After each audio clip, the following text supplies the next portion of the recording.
All right, very good morning, everybody. Once again from the flight deck. Welcome back to the stream, live with Captain Naps here on Twitch, coming to you live from the VATSIM network as well. And yeah, it's been a while since we've had a chance to do a flying stream. So I've done a couple of ATC streams this month, and it's been tons of fun. I've actually had lots of good streams, but yeah, just due to the scheduling, it has been very challenging for me to get a flying stream in. But we are back now, and this is kind of a surprise. I wasn't expecting to do this. I had, honestly, a commitment this morning that kind of fell through yesterday. So I decided to get this done because this was the only chance this week, and I realized it's been over a month since... actually, it has been quite a month. It's been just under a month. It's been basically 4 weeks since the last time I did a Pilot's Life stream.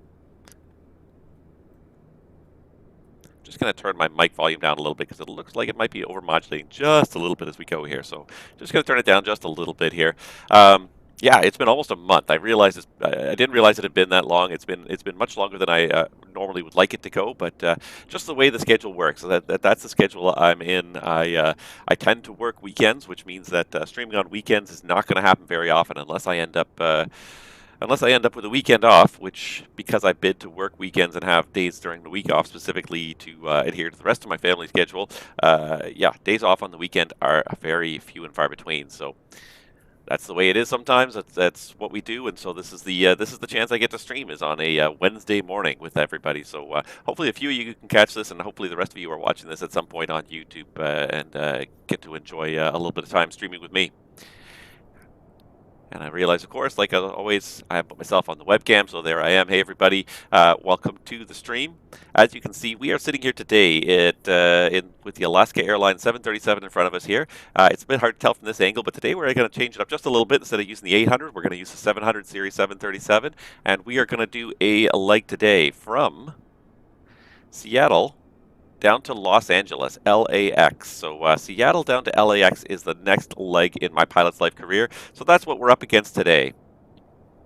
It's been a while since I checked this out, so let's just have a quick little look through because there's been all sorts of messages in my inbox. I have gotten a couple of friend requests, so I've got to accept those. AFRG has been released, which actually was really cool. I checked that out, and we'll talk about that later when we get going. There's also been a route fleet update to a pilot's life. So a pilot's life used to use an outside service that provided their schedules. I think it was called Fast Schedules or something.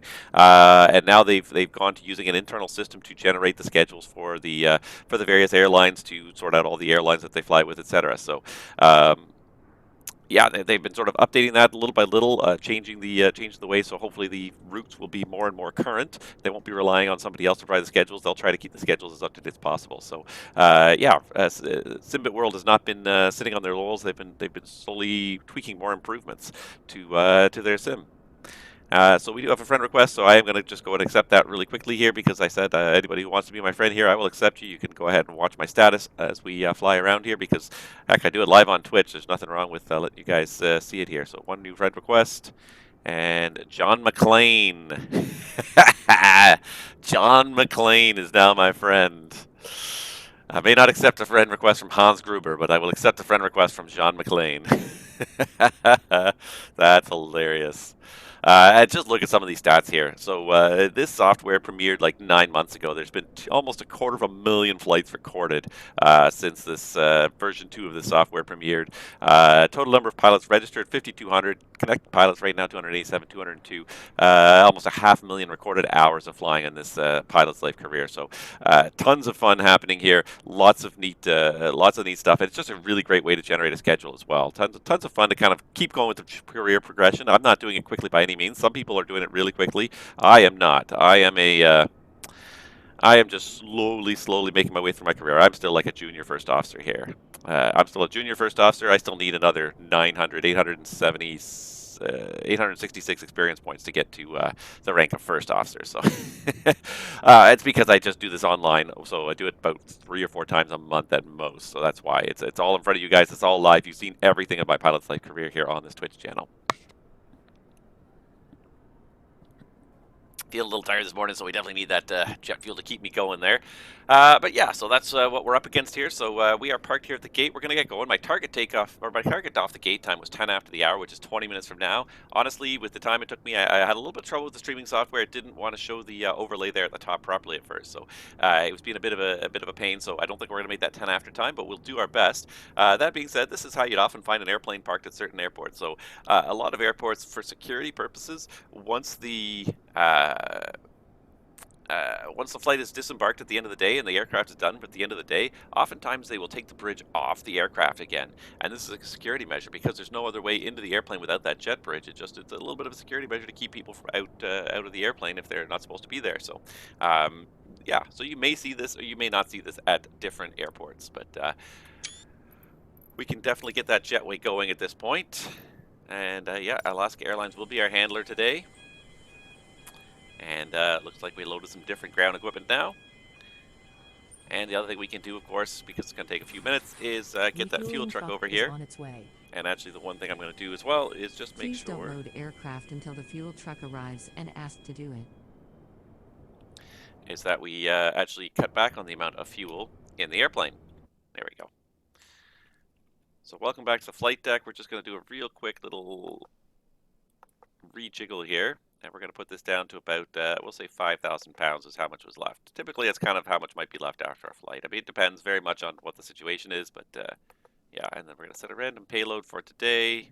Maybe it's a little higher than 29 people. 27 people, that's a little higher. There you go. It's almost 100 people. That's good enough. All right, welcome to the flight deck of the Boeing 737.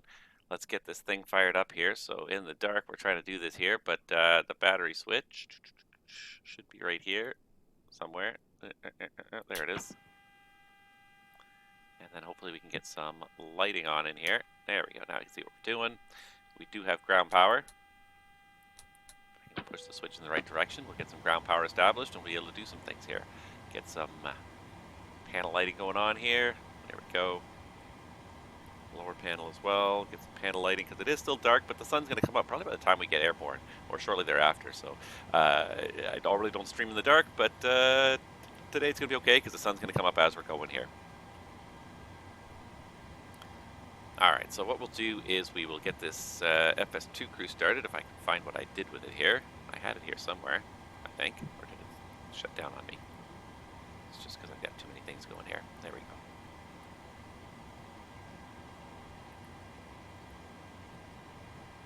Going on here with my FS2 crew.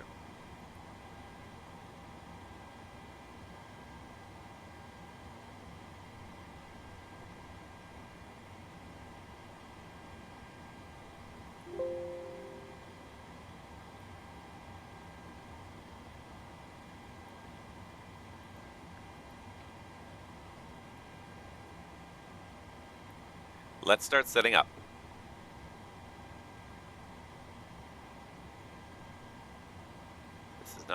Wait a second.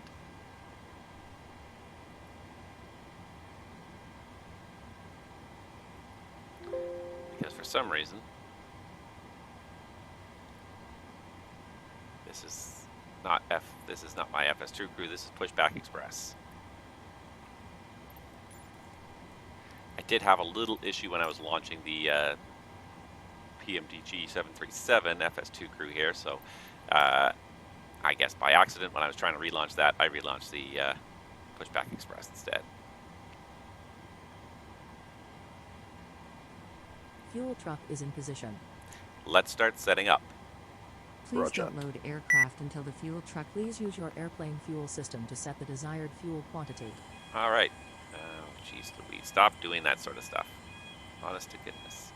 Put the jetway back. Okay, so let's pull up, first of all, a fuel load. So for this one, we only need 8.1 to get from Seattle to LAX. Now that's probably in kilograms, that's probably why. I probably did that. My SimBrief account defaults to kilograms, and sometimes when I'm kind of moving through stuff quickly and trying to get a lot of stuff done, I forget to change it. So let's change that to pounds. Don't change any other details, we're just changing the units to pounds. That'll make more sense. All right, so now it says our block fuel should be, where is it here? So I am using the new version of SimBrief that was released 2-3 weeks ago, and it is a lot of fun. Please use your airplane fuel 17,900s, system to but set it the is a little desired bit fuel quantity. challenging sometimes. I'm just getting used to it. I like it a lot of ways. It's a better. In a lot of ways, it's a better interface. One of the biggest things they designed was they designed it to be very mobile friendly, which is fine. Let's just do let's do 17,000. Let's do 18,100 because it's 17,912. So we'll round them just a little bit. 18,100 and go.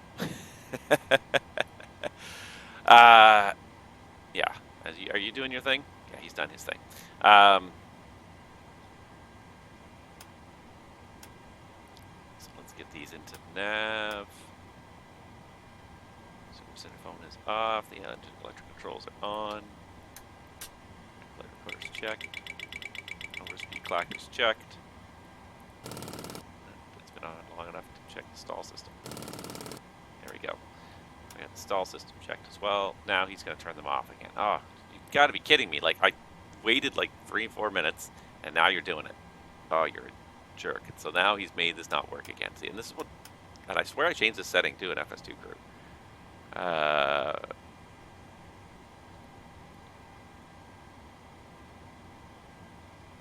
swear I changed the setting in FS2 crew, but it seems to have decided to default back to he does everything again. FO controls IRS.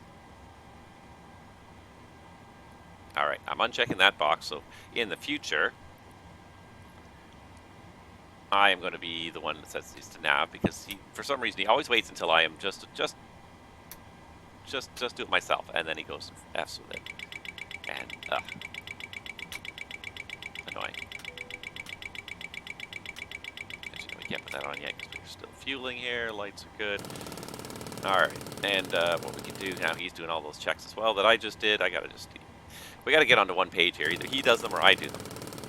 And I found the scripting, I haven't been able to really follow the script as closely as I have in the past. I feel like the documentation at FS2 Crew has actually gone down a little bit. They wanted to simplify it, which I understand that because like SOPs at an airline are complicated, but at the same time when they were simplifying it, they leave out so much that like it's kind of hard to figure out sometimes what the FO is going to do, what he's not. So that was one thing they actually did get better with the 737 versus the previous versions. Nav data out of date. For the walk around. I updated this nav data like yesterday. What the heck? Really? Nav data out of date. You know why? I know why the nav data is out of date. I know why my nav data is out of date. Because I ran the update.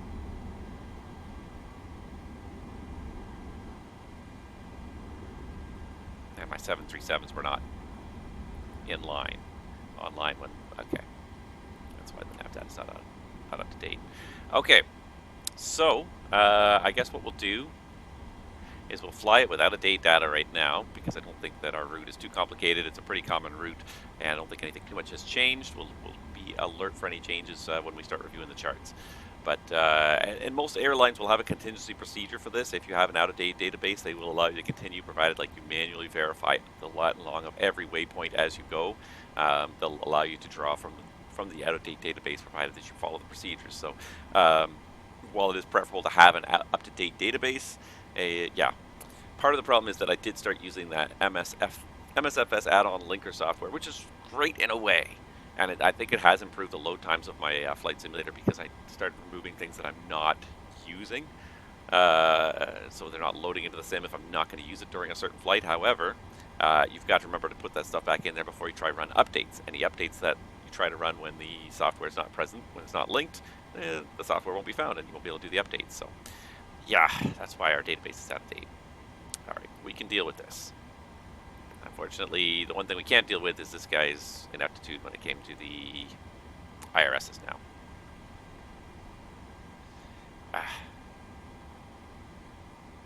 All right, I think what we'll do is we'll do a quick reset here. It's not going to be quick because I got to reboot the sim to do this, don't I? I hate this guy. I really hate him.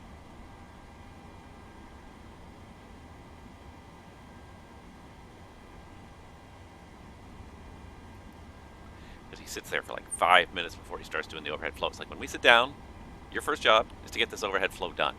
It's your first job. It shouldn't take you 5 minutes to get to the point where you're doing your overhead flow. All right. Hopefully that is enough to get the IRSs aligning. There we go. Now we've got the alignment. We've got a GPS coordinate. We can align these things. All right, so we will be able to get this to work because it's been a bit problematic in the past with getting these IRSs to align after FS2 crew Fs with them.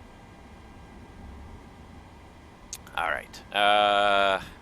So we got position init is done, and we can then go on to the route page. Hi, the security and safety check are all done. Are we good to start boarding? Go for it. Thanks. Now, I hear beeping. Do you guys hear that as well on your stream? Or is that coming out through my headset only? All right, so anyways, requesting boarding. Boarding requested. When they do the fueling, they'll board the passenger, or they'll board the cargo, they'll board the passengers right now. Yeah, so let's do this. Let's get the FMS where we can see it nicely here. And then we're going to pull up the flight plan on my other screen. Where is my flight plan?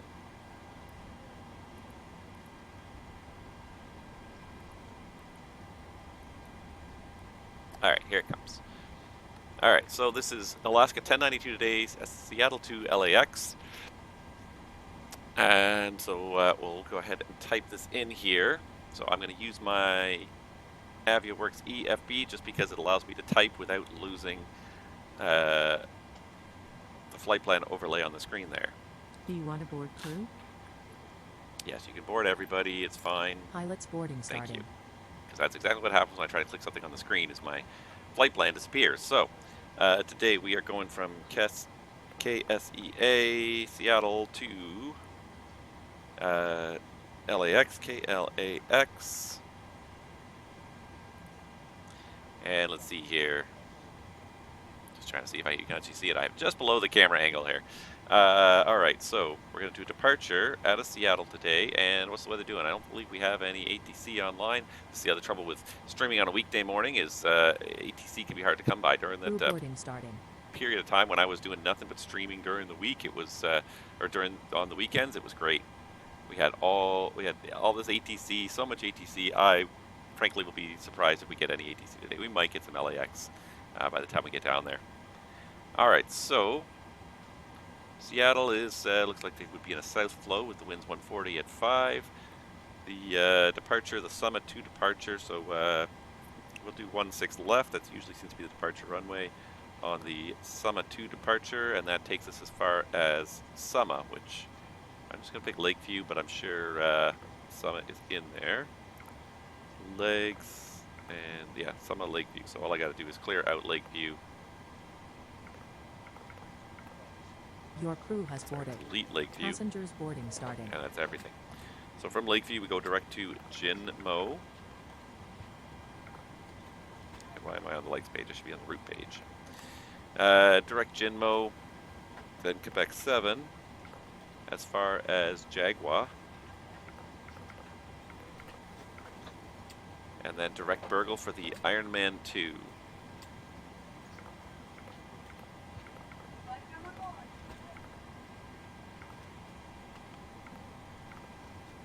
Ironman 2, and the estimate is landing west 24 right.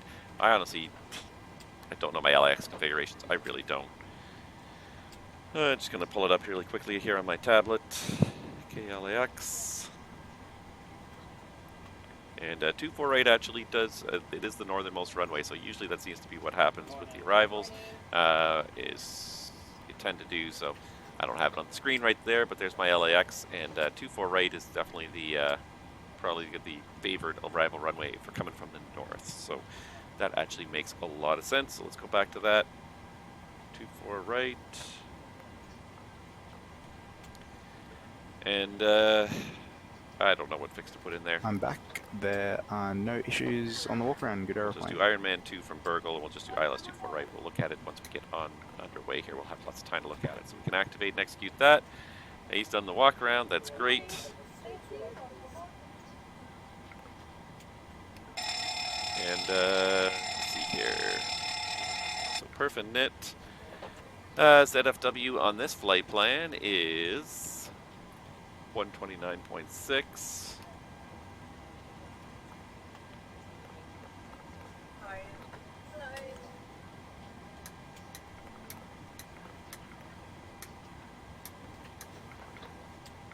Don't tell me this is in kilograms now. It's 129.6 for AZFW. Why does it say that's an invalid entry? Did this not do it for a 737? No, it defaulted to a 320. That's why.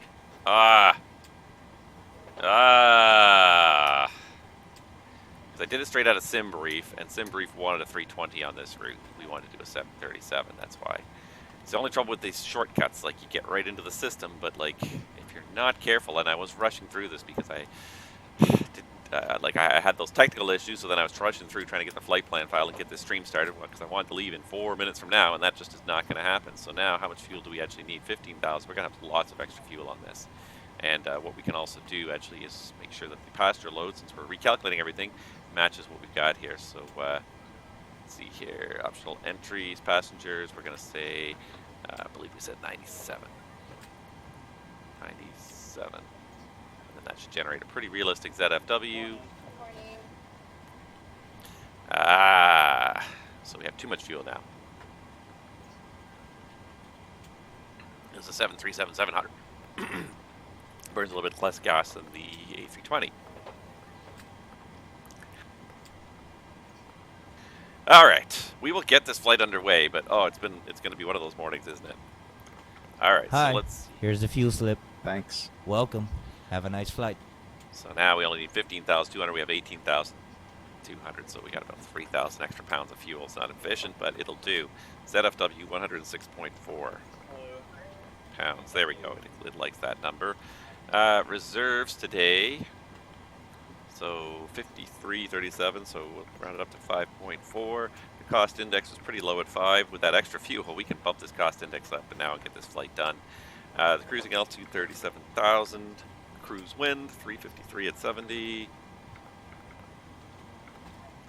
And sorry, you guys can't see that when I'm typing in there. Sorry, my bad. Moved that too far into the way there. All right, so that all looks good, and we'll set. Good morning, G Cook Scotland. Welcome to my stream where I'm struggling to get everything up and running in a reasonable amount of time because it's just been one of those days. And this is the trouble too when I don't stream often enough is that little things slip by, settings change, things get updated, I don't notice it, and then all of a sudden when I do a stream, I've got 100 things to do. And I very quickly get myself frustrated and out of sync because things are not going as well as they should. So I'm kind of picking just some random numbers here for the takeoff, see if the takeoff works with these numbers. Let's see if we do flap 10 takeoff. Yeah, it is giving us numbers. We are pretty light here actually. We probably do a flap 5 takeoff even.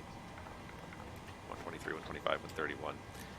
And the takeoff CFG will just zap it directly from the PMDG module there, 23.8. So, yeah, I'm going to go ahead and set my acceleration and thrust reduction height to 1,000 feet. I'm not sure what Alaska would use as a standard. Every airline I've worked at usually tried to use 1,000 as a standard cutback altitude. So, 1,000 feet it is. And we are more or less set up for departure here. Aye, all right. Let's go back to making sure everything is working out here. I'm right next to her. Thank you. So hopefully these ADers are going to align themselves here because, yeah, FS2 Crew is being a bit of a bear here. So there are way too many settings in FS2 Crew. It's a good thing, but when you're specifically looking for certain things, you're expecting the FO to do certain things and not do certain things.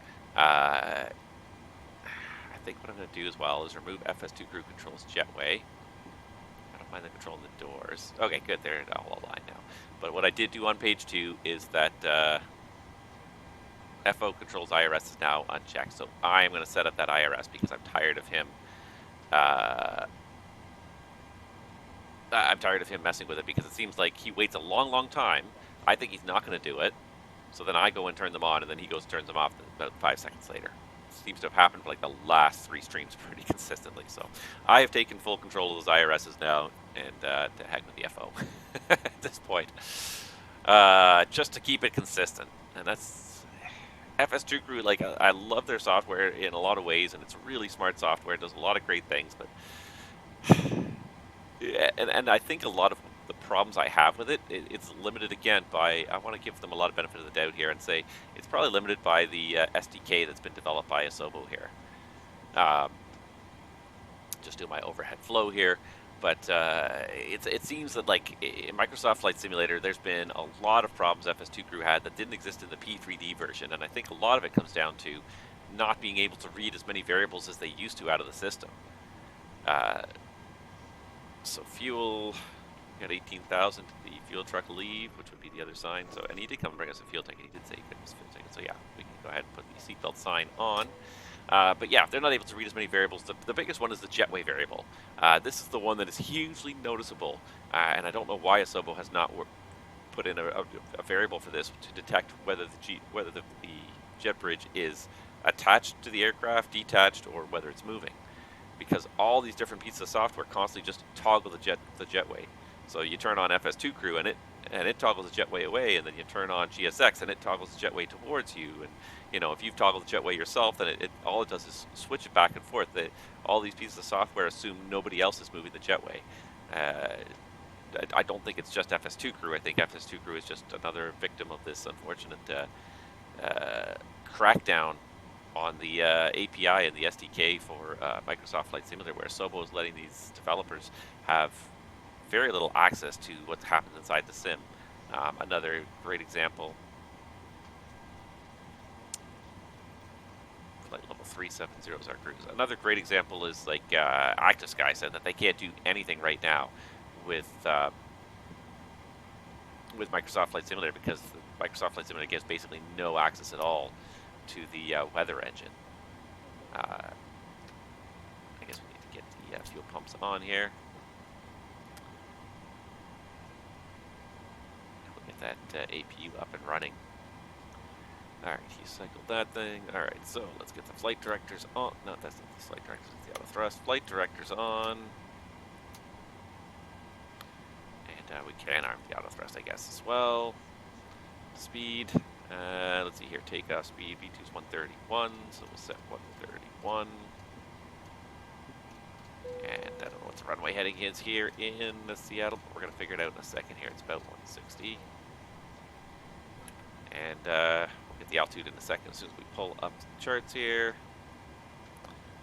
3003 is the correct altimeter, so it looks like the FO set that for us here. We do have an FMS message, unable 280 knots at Muppet, that's okay.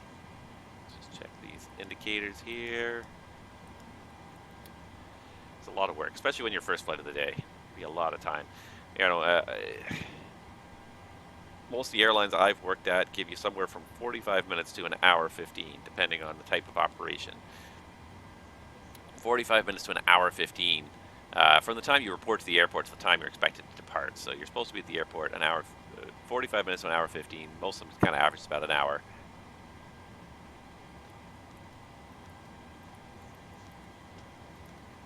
But yeah, and then I'm trying to do these in streams, and I'm trying to make it like not take forever. So like I end up trying to do this in like 20 minutes, 25 minutes, and 20 minutes is not an unreasonable setup time for most of these aircraft. But sometimes you just need a little bit more time than that, especially first flight of the day. You've got a bunch of extra checks you've got to do.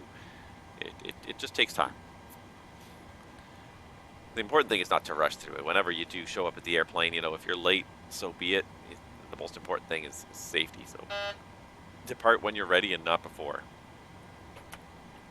And if it takes extra time, then so be it. You get very few pilots that have ever had company managers call them and say, hey, what took you so long to get going on this flight? You will occasionally, you get a few companies like that. It's a bit of a red flag with a company if you're getting that kind of grief. You know, if it takes an extra 5-10 minutes to get set up because things are, you know, whatever, some stuff happened, you needed maintenance or something, you know, somehow the aircraft was late getting there or whatever. Most airlines usually don't question the pilots too much. Pilots are pretty responsible people. They want to get the job done. You know, if we leave late, it's usually something beyond our control, or we felt that it was something that's safety related that we had to take some extra time to deal with something, whether it be de-icing or a maintenance issue, something like that.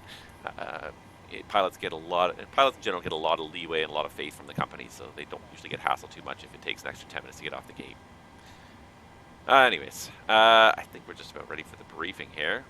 Let's just do the pre-flight checklist. Pre-flight checklist. Oxygen. Tested 100%. Tested 100%. Navigation transfer and display switches. Normal, auto. Window heat. On. Pressurization mode selector. Auto. Flight instruments. Heading 058. Altimeter 3003.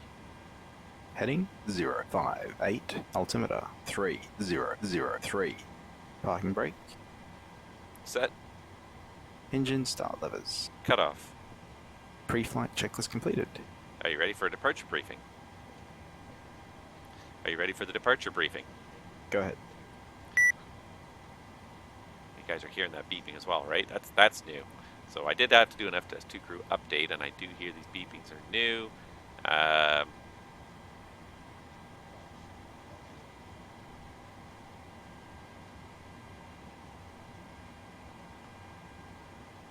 Not sure how to disable it. If there is a way to disable it, I'll have to look into it. But it seems that whenever I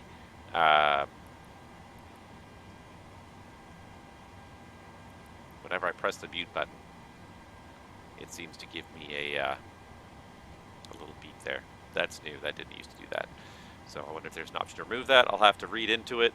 Yeah, but in the meantime, let's plan out this departure here. So let's pull up our charts. Let's just do a quick little, oops, not that one.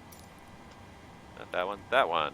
And yes, an update for flow is available in the corner too. So just shows you, like, I have not been simming much lately. I did a whole bunch of work, and then I actually was supposed to be off the last 2 days, and I ended up getting called to work on overtime, and very lucrative, but also very annoying. Nope, that's not it. Import flight from SimBrief. This one's Seattle to LAX. So load the whole thing in here so all the plates and charts we need automatically populate here. Summer 2, then all we got to do is open it. Alright, and the other thing we need is, of course, taxi chart. So the heading for 16 left is 164. So let's go ahead and set heading 164.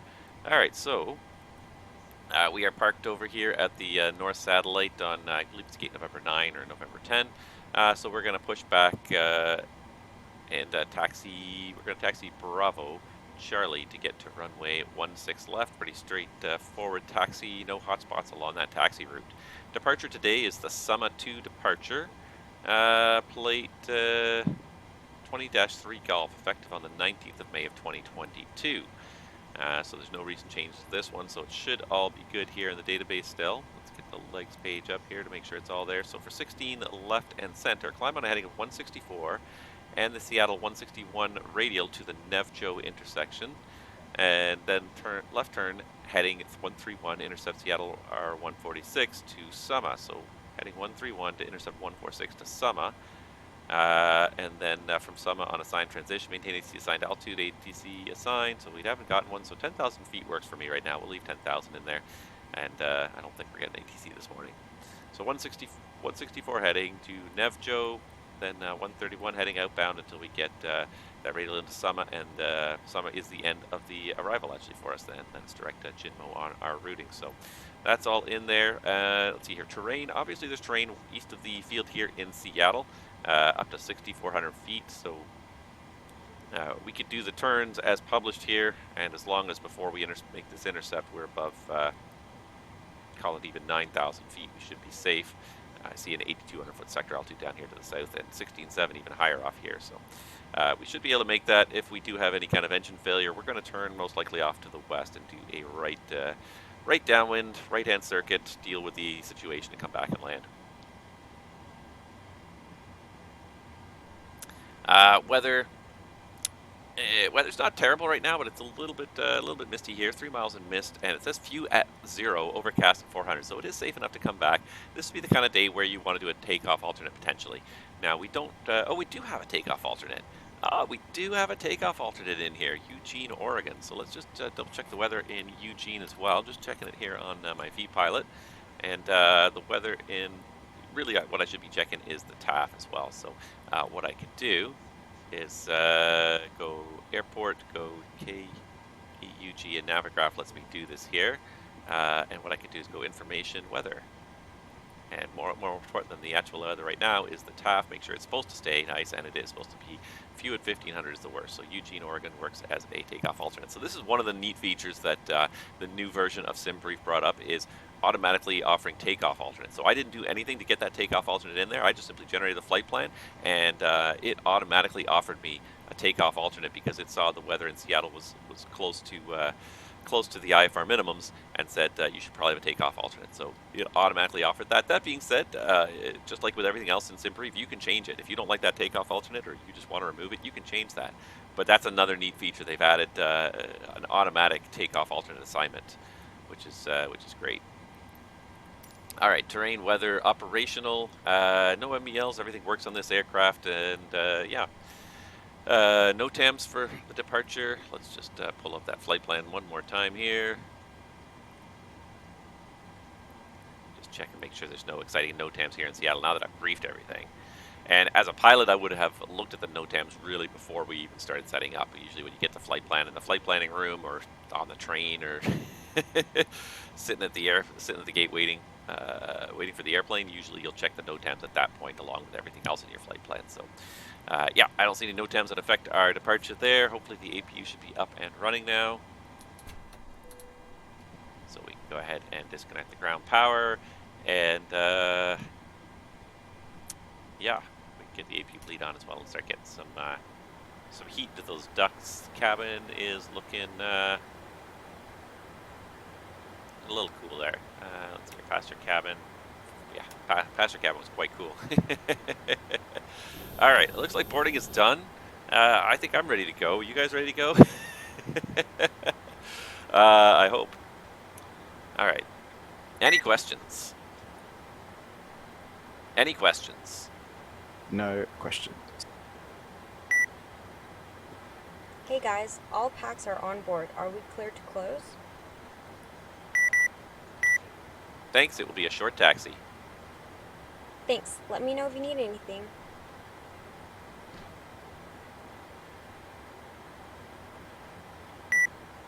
Alright, so FS2 crew is going to close that door. I told FS2 crew to stop controlling the jetway because it was getting annoying, so I'm controlling the jetway now.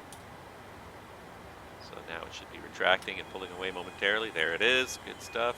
And the one thing, of course, I forgot to do was to call and actually tell them to get ready for the pushback. Step it up one more notch. No, we don't need de-icing this morning. What is the temperature here in Seattle? It's -1. So it is very possible and conceivable that the wings would be frosty on a morning like this. Light winds. The only thing is that it's overcast, though, so you probably actually wouldn't get too much frost because it's overcast. And electric. Why do I have? It's fine. All right. While they're getting set up, before start checklist. Before start checklist. B4 start checklist. Flight deck door closed and locked. MCP. Departure check completed. Bypass bin inserted. V2131, heading 164, altitude 10,000. V1131, heading 164, altitude 10,000. Altitude 10,000. Takeoff speeds. Once again, ladies and gentlemen, welcome on board our flight today. This is the lead flight attendant speaking. V1123, VR125, V2131. CDU pre-flight. Completed. Rudder and aileron trim. Free and 0. Taxi and takeoff briefing. Completed. Anti-collision light on. B4 start checklist complete. And the one thing I want to do actually is I want to make sure we actually have an accurate final number here. I'm also going to do a quick edit on this pushback here, because I would like to get pushback kind of out of the way and into the alley. So Locate the exit nearest you. The nearest exit may be behind you. In an emergency, lights will illuminate the aisle. The cabin is pressurized. If there is a loss of cabin pressure, a panel will open and oxygen masks will I would appear. like to get pushed back onto this line right here, Belt fastened and pull a mask towards you to start the flow of oxygen. just like that. Oxygen will be flowing to the Exiting mask. from editing Due to mode. icing Please conditions, wait. please stand by for engine All right. start until push With the completed mask, and brakes place set. the elastic band around your head and tighten I'm by sorry, what were we up to here? Secure your own mask before assisting others. We did everything. Oh yes, we were doing the ZFW, so just going to recheck the payload and just recheck the ZFW here. Upon exiting the aircraft, ZFW is 112. Quite a bit higher than planned. 112. Which means we now also have to go in and verify the takeoff speeds. So we do still have takeoff speeds, 27, 28, 34. And we can change the speed to 34, and we're good. Alright, so yeah, you always gotta make sure we change that final numbers, and depending on the airline you're at, my airline, they don't even let you push back if you don't have the final numbers. So you wait for the final numbers. We get them on the ACARS, they'll just roll off the printer. Does this airplane even have an ACARS printer? Does this airplane even have ACARS? Alright, anywho. So yeah, final numbers are done. And yeah, the anti-collision light is on. These guys said they're ready for brake release. Alright, so brakes are off. Ready for pushback, delaying and start till advised. Oh, you know what probably is going on here though? Probably we still have the chocks on. Yeah. Moving the chocks. Release parking brakes. Brakes are off. Commencing push. Ready for pushback, Due to delaying and icing start till advised. conditions, please stand by for engine start until push completed and brakes set.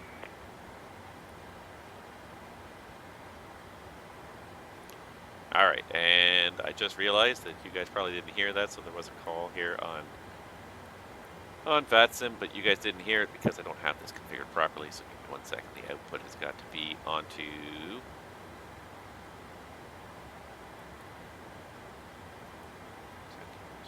That should be it. Now, why is he not pushing?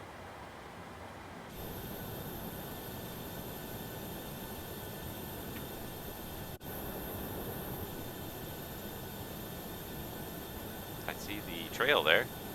What's going on here, FS2, or not FS2, for GSX?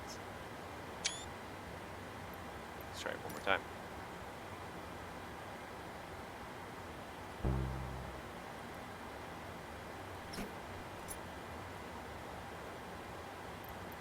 Let's try it one more time.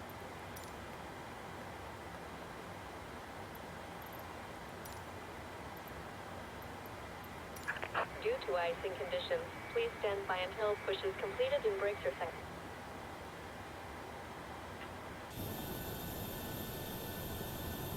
We're going to have to reconnect the tug a second time here. Ah, Hello, Captain. We are ready for pushback.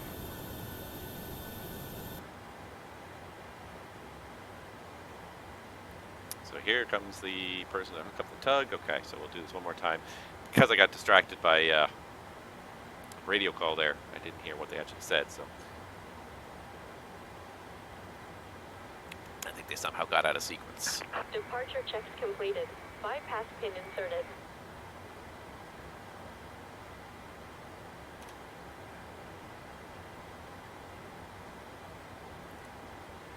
Alright, so here comes the tug. Pay attention and see what it does this time here. Here's the arrival. 6 left.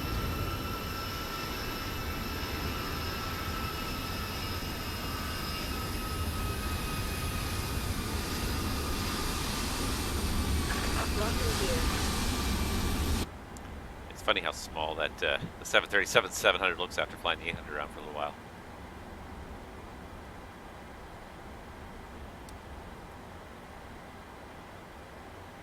So locking the gear.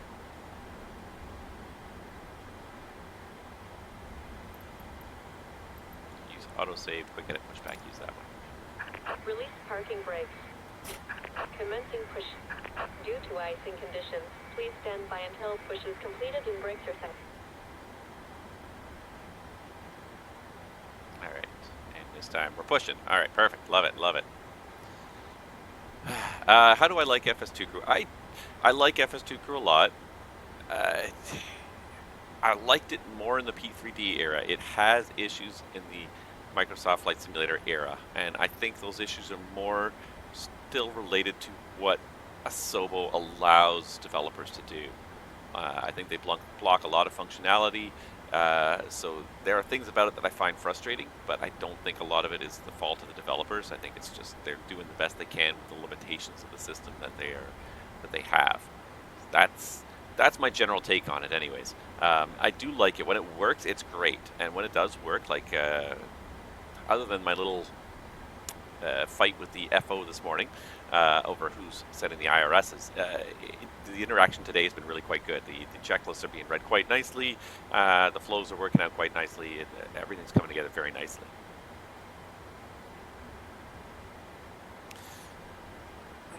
And the nice thing is that like FS2 Crew is great at kind of giving you little hints. So this is the FS2 Crew screen right here, and it's telling you what the next commands you need to do are. So the next thing I'm going to need to say, I've disconnected the ground equipment, so the next thing I need to say is either one of these two choices, either start sequences 2 then 1 or start sequences 1 then 2, and that's what triggers the whole start sequence.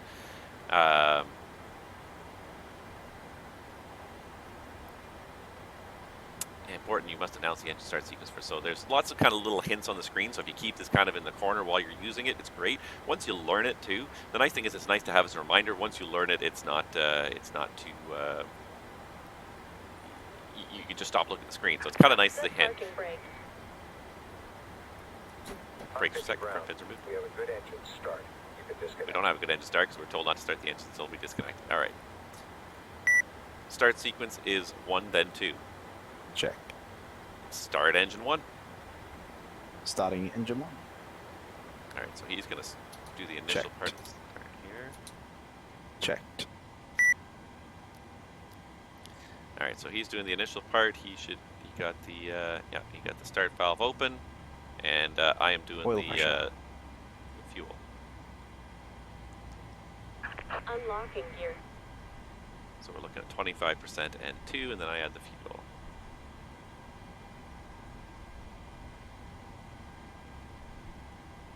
And actually, the one thing, and I'm just remembering this here while we're in the engine start process, so let me just do this right now. Tow truck FSU, I can see, has got to run. Flight simulator's connected. Flight stage, flight not started. Left is clear. Right is clear. Pre-flight, perfect. Okay, so now I can add fuel, and it's gonna. I think I did that just in the nick of time. If I hadn't done it before I started engines, I don't think it would have recognized the start of the flight successfully. Wow, I am out of practice with streaming.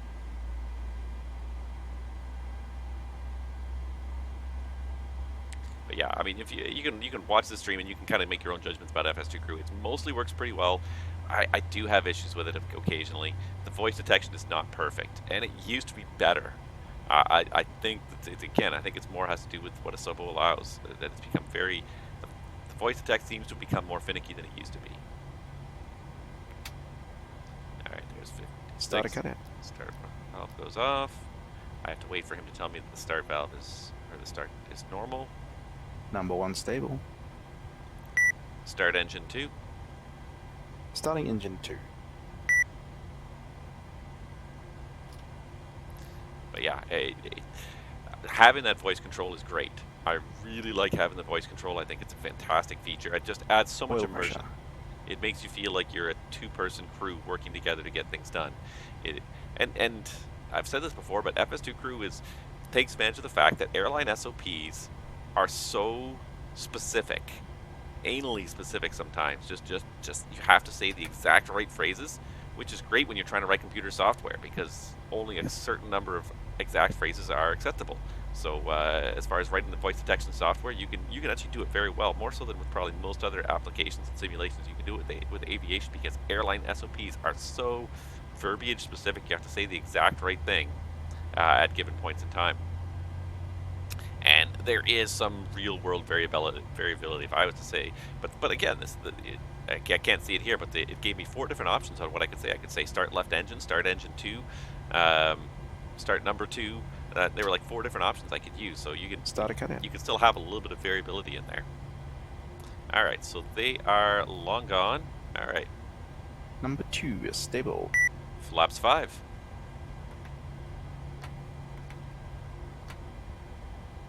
Flight control check. Ready. Full left. Full right. Center. Full up. Full down. Center. Full left.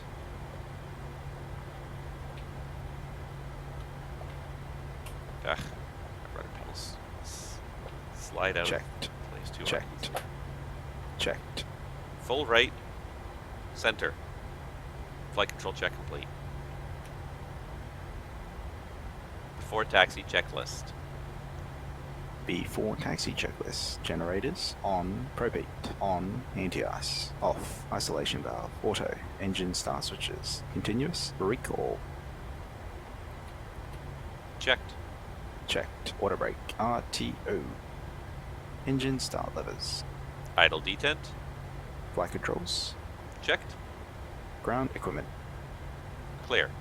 Clear. B4 taxi checklist complete. What we're going to do is we are going to put on the engine anti-ice because it's -2. Checked. And we're going to be in it pretty quick. Clear on the left. Clear right. One thing I do find myself using with FS2 Crew a lot is I use the mute button a lot. Because if you're streaming and FS2 Crew is listening for their commands, you're going to get all sorts of weird commands to trigger. So I need to constantly mute to make sure he's not picking up extra commands. But if you're just flying by yourself, if you're not streaming, you're not like doing a lot of chatting. The other thing too is that if you're doing ATC, so if you're talking, on VATSIM, you need to mute when you're talking on VATSIM, or again, it might trigger random commands. You might say, taxiing to runway 16 left, and it'll say, go around procedure. And you're like, what? The specific phrases, it'll try and force anything into those specific phrases that it listens for.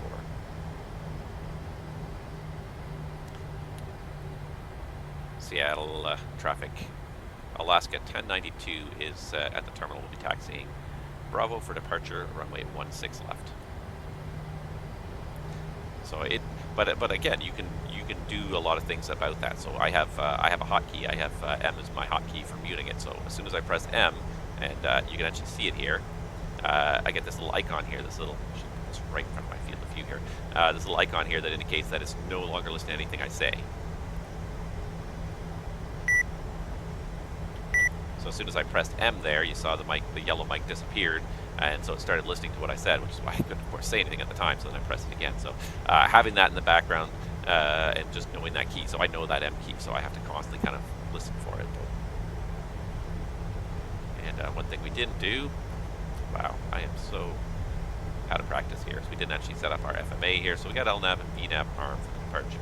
Auto thrust is armed. Flight deck. Okay, thanks. Captain, the cabin is secure. Thank you. It is good for adding a little level of immersion, though. A little bit of just somebody to talk to. You're not just flying this, because nobody flies a 737 single pilot in real life. So just giving you the idea that somebody's there beside you, and you're able to interact with them and work together to get the mission done. That really that adds huge to the immersion to me. Like especially for what I'm trying to do here with a pilot's life, where I'm trying to make this a relatively realistic simulation of what it's like to operate an aircraft. Yeah, FS2 Crew really kind of helps with that immersion level. Just kind of kicks it up a notch and makes it feel like, yeah, you're actually flying for an airline. You're working with somebody else to get the job done. The only thing that's kind of unrealistic about the FS2 Crew is that I'm using the same voice all the time. So it sounds like I'm working with the same guy all the time, which you would not in real life. In real life, usually you'll stick together for a couple days. You'll have one trip where you'll go out to a couple of different airports. You'll usually stick with one guy for that trip, unless somebody's booked off or sick, or things are just falling apart and they need to grab people and do other stuff with them. But most of the time you'll be usually paired with a pilot for the length of a trip, but then the next trip you'll be with somebody else, and you may not see that first pilot for a year or two, or ever again, depending on the size of your airline. They do have different voice packs, and yes, yeah, and I was going to say that too. FS2 Crew does have a handful of different voice packs. I just really honestly don't think about changing it half the time. Yeah, here is the list of voice packs. So you have a couple of different languages for the captain. You can have for the captain, so for your response, if you're using the button control than the voice control, this will be you talking. The FO, so right now it's Dean. There's a bunch of different ones. We can have Jacob, who I believe CZ is Czech. You got a couple of German ones, Jan, Leon, Matthias, and Sebastian. So there are actually a whole handful of people here. I wonder if I can change this now. Would that be too weird? I can't change it now. That would just be too weird if the voice changed halfway through the flight. But for the next stream, I will try to remember to change the FO voice, and maybe we'll have a German FO next time or something. Before takeoff checklist. Before takeoff checklist. Flaps. Flaps 5, green light. Stabilizer trim.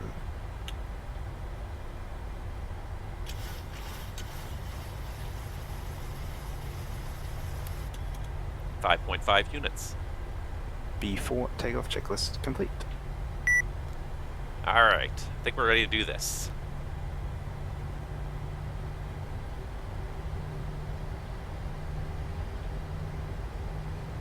We are a little bit behind schedule. I think we're about 20 minutes. We left the gate, I think, about 20 minutes behind schedule. So be it. Say the ground crew was late getting the aircraft to the gate.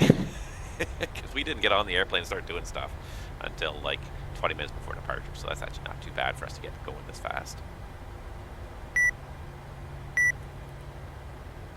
Seattle traffic, Alaska 1092 is taking position runway 16 left for departure, southbound Summit 2 departure.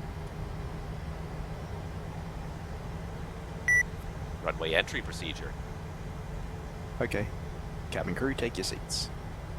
Clear on the approach.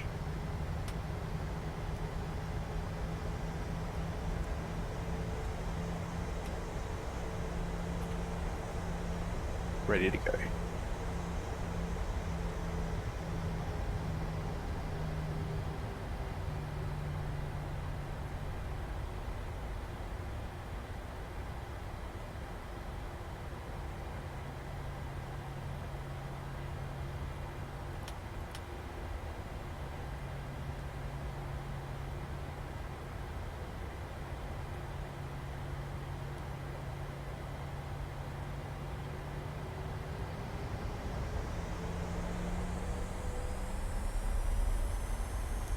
Takeoff.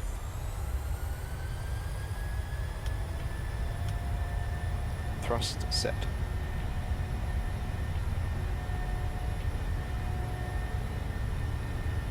Takeoff. 80 knots. Check.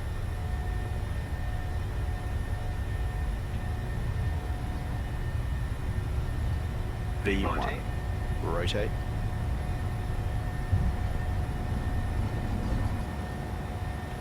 Positive rate of Forward climb. right. Gear up. Gear up.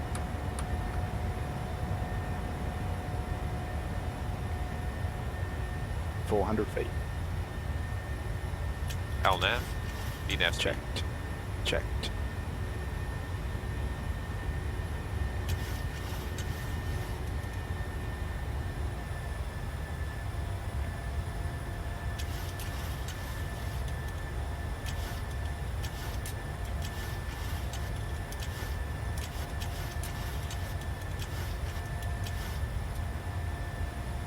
Flaps 1. Speed check. Flaps up. Speed check.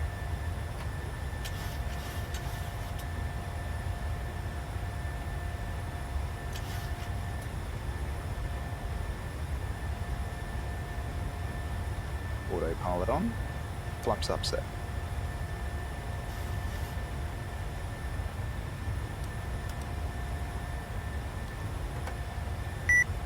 Alright. So get the autopilot on. Oh, we're already almost to the layer here. Climbing pretty quickly.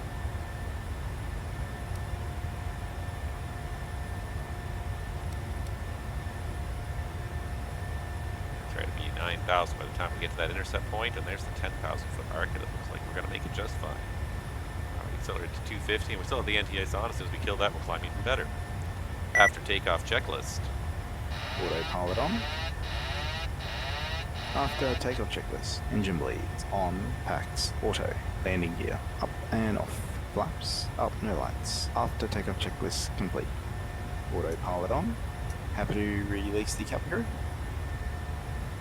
Go for it. Okay. Again, autopilot goes off, autopilot goes on, and he's just toggling. That's the trouble, is that a lot of these things, it's just toggles. They're unable to, FS2 crew's unable to check the current status of that system, and so it just toggles it, which is not necessarily a very workable strategy. Alright, so we gotta be next show. Alright, so we got no other ATC, so we're gonna go ahead and set ourselves all the way up to 37,000 feet for our cruise here, and then I'll read your message there. Sorry, I saw you text me just as like we're just about to roll. I'm like, I'm gonna respond to that in a minute. It's all about prioritization when you're flying. What's important, what can wait. Alright, so there's 37,000 feet set. And we got the after takeoff checklist done. Normally in the 737, you'd have to set the gear to the off position after it's fully retracted to turn the hydraulic motors off. However, because I have a honeycomb quadrant and the gear is hardwired to that, I cannot set this. As soon as I try to set it to the off position, it bounces back to the up position, because the honeycomb quadrant only has two positions. It doesn't have on, off, up. It just got up or down. So just thrust levers there. 10,000. There's 10,000. Let's get the lights.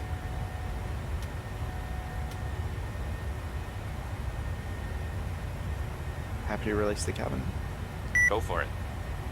Okay. Alright, so 10,000. The other thing we got to check at 10,000, we got lights, seat belts, we got to do pressurization check. Alright, so we've got a differential definitely building here for PSI. It's definitely building some differentials. Cabin's climbing for about 1,000 feet, so it seems to be doing something under control.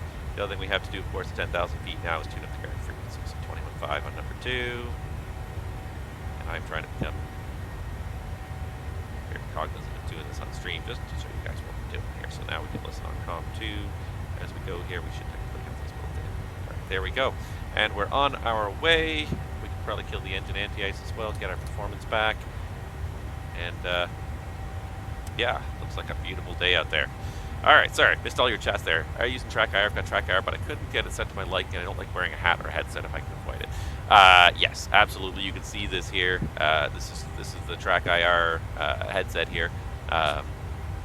And it is attached to my it is attached to my headset here. So yeah, I do use TrackIR. I find it, again, is phenomenal for just being able to look around the flight deck, especially in Microsoft Flight Simulator. In P3D we had Chase Plane, and Chase Plane was actually really quite good. And if you go back through my YouTube channel in history, you'll see that way back in the day I didn't have TrackIR for when I first started streaming, and I used to use Chase Plane. And Chase Plane was great because like you could go to very specific places and you'd learn very quickly what the views you were. So you could have your FMS view, your overhead panel view. You'd go very quickly from place to place and at least find the stuff. And the transition was usually very smooth. It kind of panned up, it accelerated, and it sort of accelerated, decelerated, but it was very, very smooth the way it did it. So you didn't get disoriented by looking around different panels, as opposed to like when you switch like, you know, instantly to another camera and it's like you're here and then suddenly you're over there, but like you have no like perspective of where in the flight deck you're looking. The panel could be somewhere in the back wall and you wouldn't know it because of the way it you know, instantly changes. You know, it instantly changes like this when you do this. It's just like an instant change, like, okay, I don't know where I am. So as soon as I got TrackIR, I fell in love. I loved it, and not just for so many reasons. I mean, one, it's great for looking around the flight deck, but it's also great for when you're just trying to fly and you're just trying to, like, you know, you're doing a circuit pattern at an airport. And you want to just look at that runway, so you just kind of tilt your head a little bit to the left and look at it. Like, I love it, and I couldn't imagine flying without it. It's so great to be able to kind of look around the flight deck in a very natural way. I tilt my head up and I look up. I tilt my head left. And that being said, I'm also very practiced at it now too. I've had this TrackIR headset for probably 2-3 years, maybe more. I can't remember exactly how long I've had it for now. I would replace it in an instant probably if it broke, if I had the money anyways. Alright, transition set standard. Standard is set and thrust checked. Yeah, I would probably replace it instant if it broke, because it's just become so natural to me. And the other thing too is that, yeah, like, it's one of those things that you train yourself to use it as well. So like, I know almost exactly how far I need to turn my head to go and look out to the left window, or look out the right window, or look down at the FMS. I know exactly how far to turn my head. So I'm very well practiced at it, but I couldn't even imagine kind of using it without it. Especially when you're trying to fly and you're trying to do like the thing when you're trying to fly. is that you're trying to do all sorts of things at once. And this is where, again, TrackIR and FS2 Crew both are huge helps to me. With TrackIR, I find I don't even need to think about where I'm looking at. I don't need to reach out and hit a key press. So if you're on final, or if you're kind of flying without the autopilot in the circuit, you got your two hands on the controls. You don't really have a free hand to go and be pressing keys on the keyboard to kind of change your view. You don't really have the chance to look away to change your view. So the fact that like I use my head to control where I'm looking, it frees up my hands to do other things. Same thing with FS2 Crew. I can ask them to do certain things, put the gear down, put the flaps down, change the speed, the heading, whatever, without me ever taking my hands off the controls. So it just, I find it really helps with not just with the interactivity, but just taking a bit of a step back from having to interact just through a keyboard and mouse, but being able to use multiple vectors to try and input what I need to do into the sim. You're chatting way faster than I can keep up with these and respond to them. Love Pilot's Life managed to get an offer from Air New Zealand right in time for the update, which is nice. Oh, fantastic! If you're gonna fly in New Zealand, absolutely. That is a beautiful update, and I would like to download that. And I was going to talk about that because I've stopped downloading the updates, the world updates, and it's mostly because I know myself. I know 99% of the time I fly North America, and I might fly a bit of Europe. I don't. And every once in a while, I'll get on a whim, I'll go and I'll fly in Australia just for the fun of it, just on a whim every once in a while. But the amount of space that this simulator takes up, and this was something that I was going to talk about today, is just absolutely phenomenal. How much hard drive space the simulator takes up, and you start throwing all these world updates. These world updates are not small, not at all. So I'm going to go into my hard drive here, and I'm going to do this. So just for the official packages, this is the official packages count. I think that Microsoft Flight Simulator within the next year or two is going to be the first game where we're going to start measuring the size of the game in terabytes. Honest to God, in terabytes. So 190 gigabytes on disk. This is just for the official installation, and this is only for the world updates for the US and Canada. So only 3 of the world updates. I don't think I even have the any of the European world updates installed anymore. I did originally, and then I did a complete reinstall of Microsoft Flight Simulator because it was kind of it was being a bit of a bit bad on the performance. So I thought I'd give it a complete reinstall. It seemed to help a bit, clean out some junk and whatnot. But so I haven't reinstalled a lot of the stuff after that. So we have 190 gigabytes just with 3 of the world updates. I think if I go and install all the world updates, I think it goes over 250 gigabytes just for the sim itself, the official packages, not including my community folders and my linked community folders. So I now have 2 things I've got to measure here. So here's my community folder. Here's my linked community folder. So those are the official add-ons. And then this is where I keep my MSFS add-on linker stuff. So I got 132 gigabytes linked, and I got 67 gigabytes linked. So in total here, now you're dealing with 222, 290, almost 300 gigs, almost a third of a terabyte of data on my computer. It's just MSFS, and I could probably increase that by another tenth of a terabyte if I installed all the world updates. And I'm tempted to. But I just I sort of sat down one day and said, I don't really fly too much in a lot of these places, so why am I rushing out to go and install these updates in places I don't really fly? So I tried to sort of focus a little bit more on the places that I do like to fly, and I like to fly North America at the end of the day. It's what I know, it's what I do, but at the same time, yeah, New Zealand definitely, the Lord of the Rings is beautiful. I would love to go and fly some low flying trips over New Zealand. So yeah, I might do that one. Fix the gear issue. You have to change gear up and gear down to on release instead of on press. Okay. Okay, interesting. All right. And that's actually, that makes sense on its face value. Yeah, instead of when you press the button, so it's holding the button down the whole time. Okay. Huh, interesting. All right, I will have to try that. I'm not going to mess with it while we're on stream, but I will definitely try that. I'll have to check it out on YouTube. And yeah, I think I did see a YouTube video. Someone was saying that they had gotten it to work. And you know what? It's fine. It's not perfect. It's not an ideal situation the way I've got this right now, because the whole idea behind this gear switch on the 737 is that when you move it up, it triggers all the valves and the hydraulic pumps to start running. But what they do is, of course, they're holding the gear up using constant pressure, and that constant pressure in the hydraulic system is going to slowly wear the components out. So the whole idea of having the off position is just that the hydraulics, it just takes the pressure out of the up. And so once the gear is up and locked in that up position with the up lock hooks, you don't need the hydraulic pressure to move it that direction anymore. So you can take the hydraulic pressure out of the system, reduce the wear and tear. Most modern airliners, they take one of two approaches now. They either just always have the pressure in the system, or they just have this off automatically kind of happen as a computer calculation after the fact. So, 30 seconds after gear retraction or whatever, then the hydraulic system will be depressurized automatically as a computer system, rather than letting the pilot do it. But this is a 737. This is a pilot's old airplane. This is what pilots used to do. They used to have to do everything. And yeah, I compare this to the bus, and just the difference in the level of systems you have to deal with in the bus. And most of the stuff just sort of happens automatically. Electrical power changes, boy, are they clunky. I gotta say, this is one of my beefs, I think, with the Fenix 320, is that those power changes that they do are, the first few times you do it in the real airplane, they're just shocking in terms of how loud and sudden everything is. Everything flicks off for a second. They're very, very funky. And in the Fenix, it's just sort of like click, little soft little click, and they're done. But in the real airplane, like, it is a solid click. It sounds like, see, you drop something on the floor from a good height, clunk. Well, it's not so much a click as it is like a clunk when the power transfers in the 320. So I think the Fenix could do a better job of modeling that, because it is quite loud, quite obnoxious in these 320s, that power transfer. But it's still automated. It happens that when the engines reach operating speed, regardless of the, you don't have to do the switch yourself. So this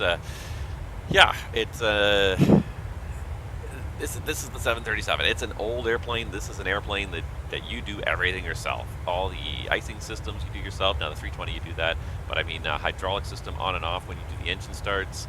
The start valve actually turns off on its own, but even the packs and everything, and the bleed system, all manual switches. In the 320, it's all automated. All you do, the only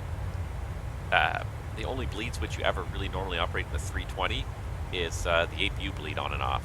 But everything else, in terms of transferring packs between the APUs and the engines, turning off the cross flow, the cross flow is auto, and it opens and closes automatically. The engine bleeds come on once the engines are powered up automatically. It's fine. So yeah, this is just the 737. It's just an old airplane. You got to do it all yourself in this thing.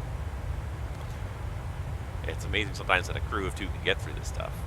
You used to have a third person in an airplane like this just because of the amount of system stuff you had to do. And now you look at what pilots are doing, and they really are. The pilots have moved into that role. They're just managers half the time.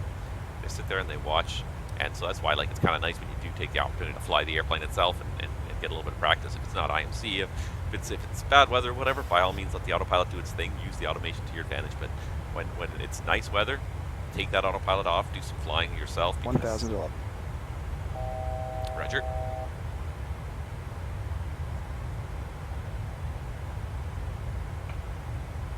FMC speed, VNAV path.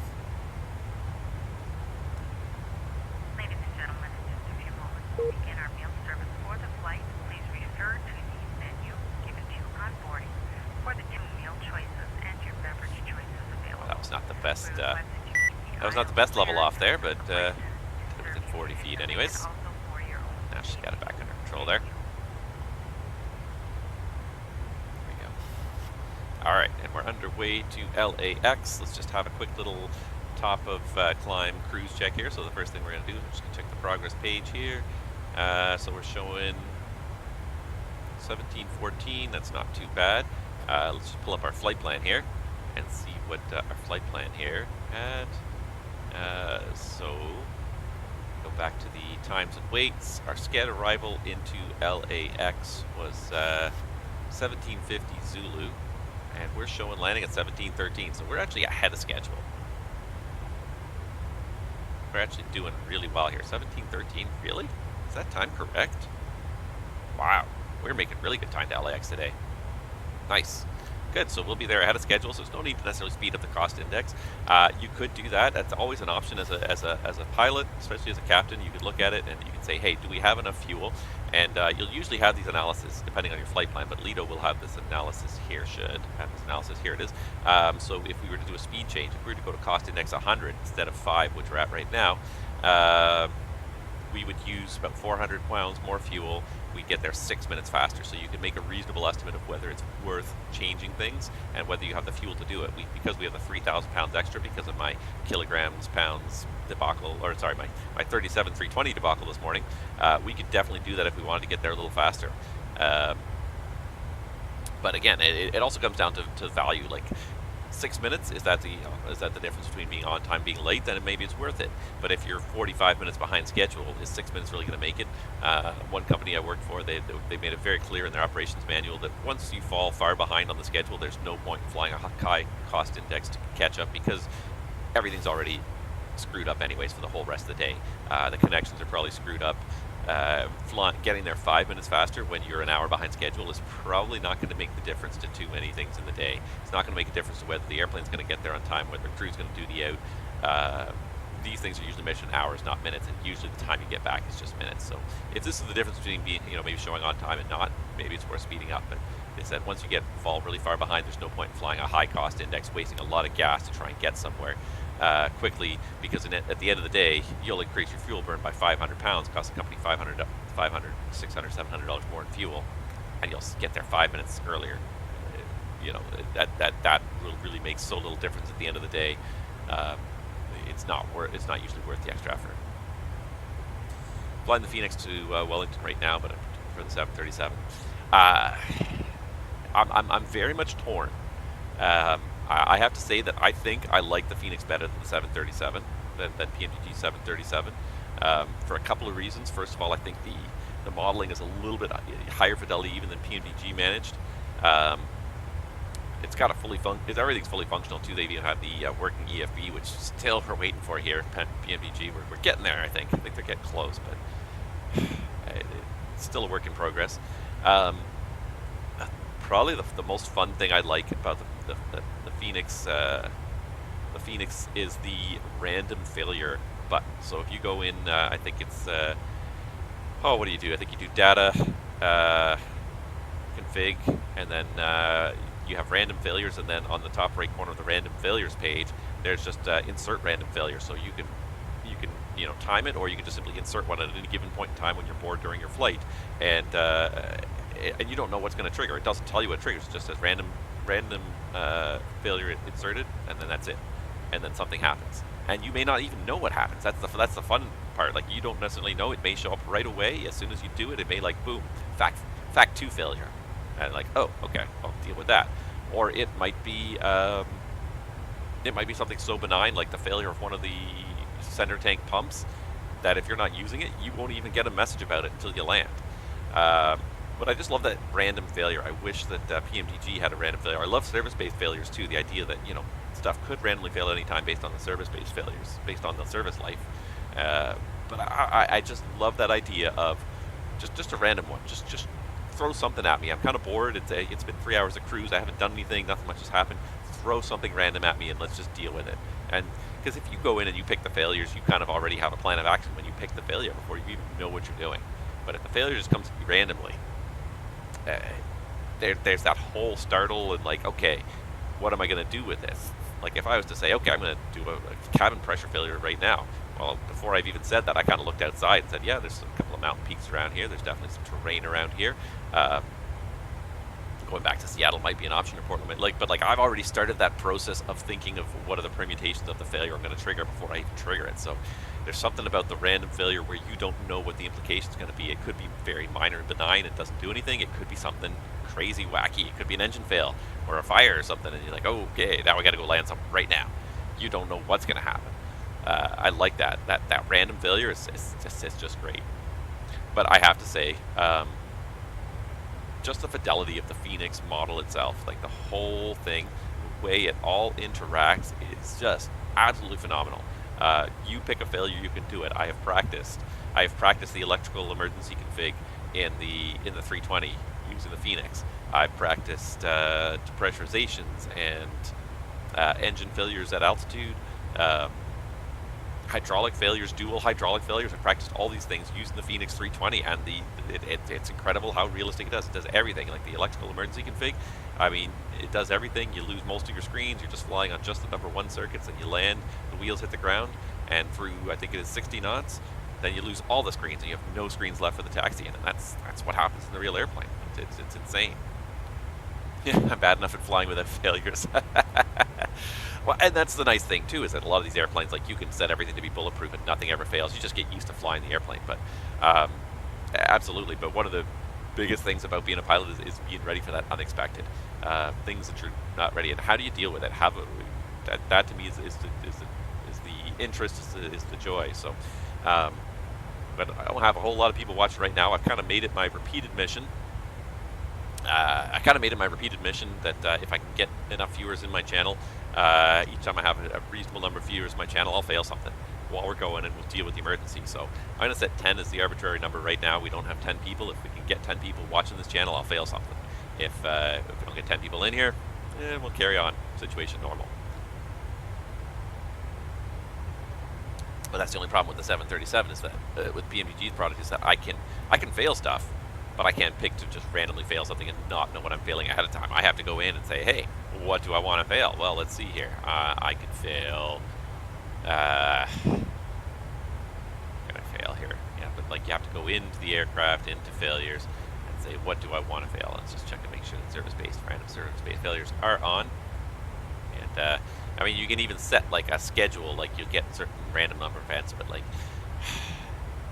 even then, like, I found, like, I've done this. I set this to like 10 events per 10 hours, and then I did a whole flight and never had one event pop up because it's still statistical. Or the other option is to go in and actually pick something to fail. So you can fail the APU, you can do a fire, you could lose a generator, you can do random failures to the electrical system. So you can do random failures, but yeah, I just love I can trigger a failure right now, and but I don't know what it's going to be. That to me is kind of fun, because that's a big part of the piloting process, is decision making. Is okay, something failed, what do we do about it? So the first thing is you deal with the emergency. You pull out your QRH or you do your ECAMs, and you say, okay, we had a generator fail. Okay, great, we turn the generator off, we turn it on again, see if it resets. If it doesn't, okay, we can assume the generator's failed. That's the end of the checklist. And then we have to determine the implications of that. So what do I do now? Well, I do have a backup generator in the APU, so let's fire that up for redundancy. Let's start thinking about, do we need to divert? Are we on an ETOPS flight? Are we over the ocean? No, we're over land. We got lots of airports nearby. Great. Do we need to divert? Well, plane's still flying a straight line. We got 2 hours left in the air. We could definitely make it to our destination without too much panic. If we lose another generator, then we're really starting to get into panic mode. But as of right now, we're not in panic mode. So yeah, we could opt to continue. I mean, basically, when it comes down to it, as a pilot, you always have 3 options. Whenever something goes wrong, you have 3 options. The option is continue, return, or divert. You can either go forwards, you can go backwards, or you can stop somewhere halfway. Those are basically the 3 options that you break it down to. And it comes down to, what is the severity of the situation? Do we still have enough systems available that the aircraft continue flying safely to the destination? Generally, that's the ideal, but maybe the destination is an isolated airport that won't have maintenance. You know, you're going to Jackson Hole, Wyoming, or you know, maybe you're going to a small Caribbean island where you know they don't have maintenance. Maybe going back to your origin point, it kind of sucks, but you know, if that was your home base, like for us as Alaska, you know, Seattle down to Los Angeles is probably going to have a pretty decent maintenance base as well for Alaska Airlines. But you know, what if you're going to some smaller place, you know, a smaller airport in northern Alaska that does not have a good maintenance base, or maybe doesn't have any mechanic at all on the ground? So you land, and then you're hooped. You got to wait for a mechanic to come in and solve the problem. And it also depends on, can we defer it? Can we MEL a generator and depart with only one operative engine generator? Chances are we can, as long as the APU still works. We just fly with the APU generator on as well the whole day until we get back to our maintenance base, which is the whole purpose of the MEL process. But you got to think about these things. You know, obviously the first thing you think about as a pilot is safety of flight. Can I continue the flight safely? Is the airplane still able to fly safely? Is our redundancy compromised to a point where we can't continue safely. Yeah, we've got 2 more generators installed on board this aircraft. So yeah, we can absolutely continue with a failed generator. So that's your first step, is can we continue safely? The second step then starts to become more long-term logistical operational. When we land at airport X, can we take off again? So is the item that's failed, can we defer it? Or is it something that's super critical? You know, like we had an engine fire or something, or even an engine failure. The airplane's not going until somebody probably takes that engine off and puts a new one on, or takes a serious look at that engine and figures out what the heck happened with it. Then you may want to be more inclined to go back to a maintenance base rather than be stuck in an outstation. Whereas with smaller stuff, maybe you go to the outstation. So you start to think about these kind of long-term, you know, redispatch questions. Can I get out of here again? You know, I lost one of my comm radios. Can we take off with only one comm radio, or should we return to maintenance base? Because the other thing is, of course, the logistics of the repair. If it's something that is not deferrable, that has to be repaired before you can take off again, are you at a place where you can get these parts? You know, again, Seattle, Los Angeles. Los Angeles has got to be maintenance base, even if it's not maintenance base for Alaska. It's a maintenance base for somebody. Somebody will be able to come in there and fix up that airplane for you, probably supply you some parts. Whereas if you're flying to a small station that doesn't have a maintenance base for anybody, it doesn't matter, you know, it doesn't matter whether it's your mechanics or not, you're not going to get that part. I think about twice I had wheel bolts. I discovered wheel bolts were missing on the walk around, and that's it. The plane's hooped where it is. They got to obtain a new wheel and bolt that on there. They can't bolt the old wheel on there until they've looked and said why the bolts come off. So they got to get a new wheel and bolt the new wheel on there. So and that was a part. That's a part that most airlines don't want to part with, because it's a very big, valuable part. Like, there's small things, like, you know, there's switches and small components, and then there's big components. A wheel, a tire on a rim is a pretty big component. So the airlines don't like to part with those too much. So we ended up, even though we were at outstations that had maintenance for other major airlines, we ended up, nobody would sell us the tire. We had to bring the tire from home. So, you know, the flight's canceled, the airplane's sitting there till the next day till the tire comes from home base. So there's all sorts of logistic stuff you got to think about when you have those failures. But it really is, the first step is just simply getting, it's just simply dealing with the safety of flight, and then long-term, and this is where you would work with dispatch. Safety of flight really comes down to mostly you and the flight deck, the two of you in the flight deck figuring out what's the safest thing to do. Then long-term logistics, you start talking to your dispatcher. Okay, so this is what happened. What's the recommendation? At the end of the day, the decision to go forward, go backwards, or divert is completely up to the two pilots in the flight deck. They have the final say. Well, the captain at the end of the day has the final say on what's going to happen, but they can definitely take input from other people. They can take recommendations to the company. The company may recommend, yeah, we'd prefer if you go back to Seattle if you have the fuel to do it. If you're not halfway and you've got more fuel than you need, absolutely okay, we'll turn around, we'll go back to Seattle, we'll land there, you know, maintenance will meet us. Chances are, if it's home base, there's probably another airplane that we can pick up and reattempt the flight with the same passengers. So there's that as well about going into a home base versus going to an outstation, where now, again, you're hooped. There's no other spare airplanes because it's not home base. Yeah, these are the kind of operational logistical things you start talking to your dispatcher about after you've handled that immediate safety of flight stuff. Anyhow, yeah. No ATC online yet. Where's my pilot? I'm assuming no ATC. Portland. There's a Portland 8 is behind us, so probably means there's like a Portland ground control or something on. But nothing much happening here. Nothing much happening down in LAX. There's a few flights, but nothing much happening there. Let's see, what else was I going to talk about? So there's one neat thing that actually did come across. There's been quite a bit of stuff because it's been about a month. But there was one neat thing that I saw. That where is it here?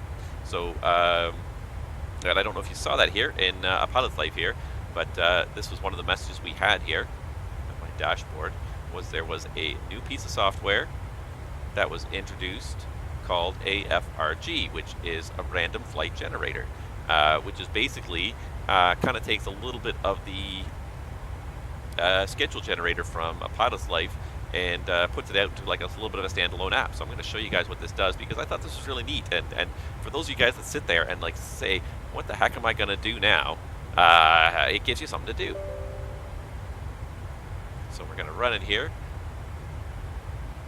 Here it is. All right, so this is it. So it's pretty basic. So this is from Simbit World. It's called a random flight generator, and it does exactly what the name says. So you could literally do nothing and just hit generate flights, and it will generate 5 random flights that you could possibly fly around the world from their database of known airline flights. But you can also, of course, add some filters. So let's say I want to do a departure today out of Seattle, and I want to work for Alaska Airlines. So now I'm gonna say I have, and I could even put in maybe an aircraft type. So let's do 737 here. So 737-700, and now generate flights. And you can pick how many flights you want to generate. I'll even generate 10 just to show you the maximum number of examples here. But so now we have 10 different flights that we could potentially try here. So Alaska 7004 Seattle to I believe that's Ketchikan, 7095 Seattle Anchorage, 65 Seattle Ketchikan again, 7006 Seattle Juneau. But yeah, like it just gives you a random assortment of flights that you can then pick one of these flights and just fly it on the network and just kill your time. So really kind of a neat simple idea, just for those days where you're sitting there and like, I have an airplane parked at a certain airport, where the heck do I want to go? And rather than spend a whole lot of time looking at it and thinking about it, you can just sort of generate a whole random series of flights and say, I have to pick one of these 10 flights and just do it. And you can even get more details about these flights. If you click on the eye, it brings up a Flight Radar 24 page about this flight, so you can see the last few times that this flight number has been scheduled and what it's done, and get some information about it. When you select a flight, it automatically shows you the METARs at the airport. So Seattle's down to 1.25 in mist for the departure now, overcast 300. Ketchikan's also kind of lousy there. And then the last options you have here is you can generate a SimBrief OFP, and you can even specify the number of passengers. So I picked this one here just to Ketchikan. Let's say we want to do 100 passengers. You can even specify your specific aircraft cruise level if you want to specify it, or just leave it to SimBrief to generate something for you. And boom, it's going to take you to the SimBrief dispatch page with all that information that you provided populated. No suitable destination alternates were found. Try increasing the search distance. So that's kind of neat. Open alternates options. So distance 419. So yeah, trying to keep it within an hour. I guess there's lousy weather up and down the west coast here. So let's say we increase this to 800 miles. Can we find any airports that are valid alternates? Anchorage becomes a valid alternate if you go to 800 miles. But yeah, I kind of got a little tangent here because I just like to see neat stuff that SimBrief does here. But yeah, very simple kind of stuff, and so you can generate your SimBrief flight plan and get going. It's very simple. Very simple tool, but just for one of those things where you sit there and you're like, I don't know what I want to fly. And I've done that so many nights. I sat down, I'm like, I want to take the sim. I want to grab the sim. I spent all this money on it, and I enjoy it, but I don't have anything particular in mind to do. So,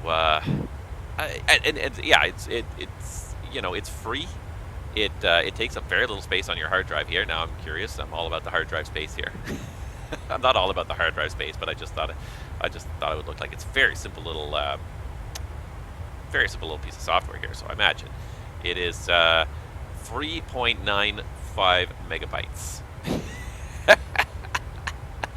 Not even a drop in the ocean compared to Microsoft Flight Simulator, but yeah, simple, easy to load. It's it interacts with the website, so you got to be online is the only requirement for it. The flights are being generated on the Simbit World's Flight Simulator, and it's a little bit of an ad for a pilot's life, but nevertheless, it's a great little utility. It's free for those of you that are more budget conscious, and there's lots of us out there that don't have a lot of money to spend on add-ons and on all sorts of doodads.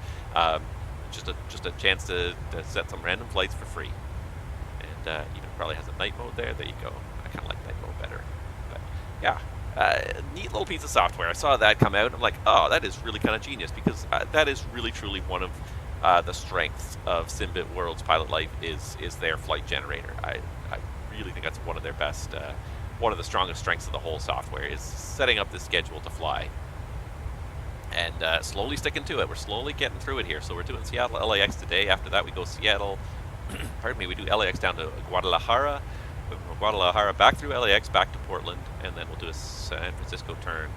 Or we'll do San Francisco, and then it's a long one. San Francisco out to JFK, 2,246 miles. Even the Guadalajara flight's going to be pretty long at 1,135 miles. So this last one's going to be that's going to be a slog. That'll be a good way to end the season then. And then we'll pick something else for Alaska. We'll probably pick a different base and try and do something different with Alaska. But stick with Alaska for a little while. I'm enjoying flying the 737. If we can get enough people on stream, like I said, we'll do some failures. Not seeing a whole lot of people on stream today, so not seeing much reason to fail anything yet. But I kind of shoot myself in the foot with the times I stream. I'm guessing that you are in Scotland, so this is kind of more afternoon for you. For me, this is morning. I'm East Coast Canada. It's well, it's 11 o'clock in the morning right now, so it's not super early, but it's definitely a work day. Most people are at work. I get why nobody's watching the stream. It's fine, but you know, at the same time, I guess the one thing I could do is I could pop out a little notification on my YouTube channel as well. Just I know there's a lot more people are subscribed to my YouTube channel than my Twitch channel, so sometimes when I do this little pop out notification, a few people will join our stream here. So let me just do this. Real quick here.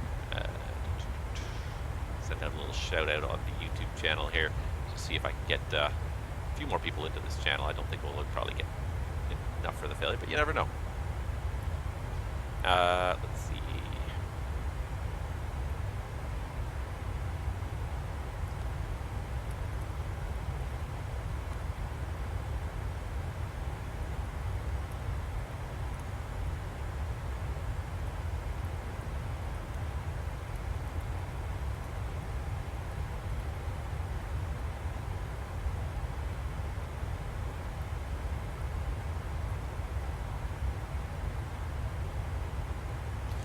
Just typing this out really quick just to get see if we can get a few more viewers in here. I had to say my last stream that I did was an ATC stream, and I got a little raid from Nomad Aviator when he was done with his stream, and thank you for that, Nomad, because boy, he rated I think with like 40 something people rated my ATC stream. Oh, you're in Texas, moved from Scotland 20 years ago. Okay. I made an assumption based on your handle. So then it's morning for you. Nice to see that you have the day off as well. I worked yesterday, the day before, and the 4 days before that. I've worked for 6 straight days, actually, now that I think about it. No, I wasn't going to go to work the last 2 days. It was overtime. They called me in and asked if I wanted to come in for overtime. And I almost didn't say no. I almost didn't say yes. And I'm like, all right, I can do it. And then I got a flat tire on the way to work. So it's like, oh, really? That's what I get for coming in for overtime. You get a flat tire on the way to work.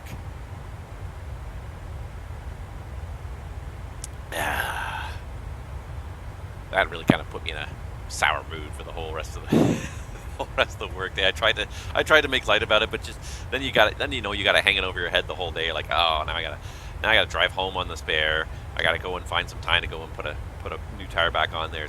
Winter's almost over, so I'm gonna say screw it. I'm not gonna buy another winter tire. I'm just gonna go and put the summer tires on the back of the car now and just be done with it for the time being, because it's just, yeah, it's not worth the effort of going out to buy a winter tire, and I don't have time either. I got some commitments tomorrow that I got to go drive for, so anywho, but yeah, I worked the last 6 days, so yeah, days off are weekdays. This is when I get to stream, and I don't usually do evenings because usually that's family time. So yeah, it's weekdays during the day is when I stream. So for some reason that I just still don't understand, I never get any viewers. Oh well.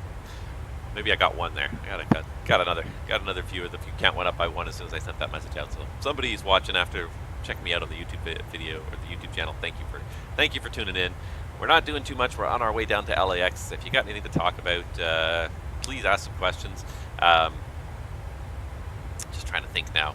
What was some of the other stuff that I saw? So there's been quite a lot of announcements on in the flight sim world the last little while. Aerosoft kind of put out some information about their 330. Their pricing information for their 330 makes it look like it's going to be very reasonable, which is great.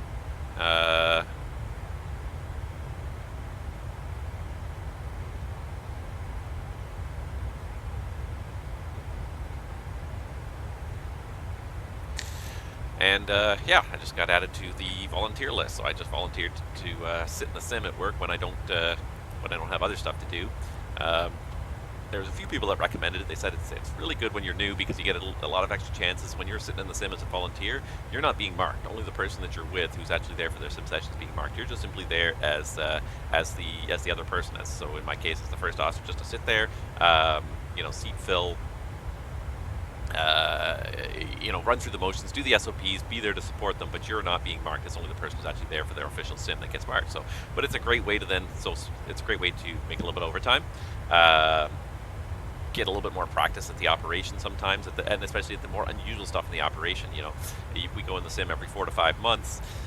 In between that, most of the time, not much unusual stuff happens on the line. These airplanes are generally pretty reliable, so you don't see a whole lot of emergencies until you get in the sim. So it's a great chance to practice that stuff. And the other thing too is if you have your sights on potentially being an instructor down the road, having extra exposure to the sim, having extra exposure to the instructors, and they're getting to know you, as an entity, and see your knowledge of the operation, of the SOPs, and the airplane and all that stuff. It kind of puts you in their book as, hey, this guy might be good to have as an instructor. So it's definitely something that I'm thinking about again in the long run. So why not? And it's a great way to kind of make a little bit of overtime. It's a little bit of a pain in the butt to drive to that sim place, and the hours sometimes are terrible. You gotta get there sometimes at 4:30 or 5 in the morning for a 6 a.m. sim session. It's like, why? I'm not an early riser.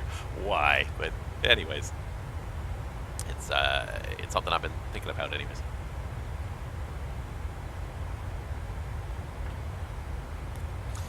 What else can we talk about though? So I was gonna scroll back through the news feed, just see if there's any interesting stuff. The Maria was released there, and this is one that it's funny because I read some of the reactions in FS Elite, and I had the same reactions. Bravo Juliet Tango. Morning, just about to cross to California. I think I see you. It's okay. I don't care. We're all on the APL dashboard, but yeah, I don't care. You can see exactly where I am here. We are, just about to cross Junich. We're probably almost there. If I bring up my live map on Sim Toolkit Pro here, you'll see exactly where I am. I'm logged into the VATSIM network. I'm not trying to do this anonymously. I'm live streaming this. So yeah, we are about to cross into California. We're on our way all the way down to a little time to load here. Is this us here? This should be us, I believe.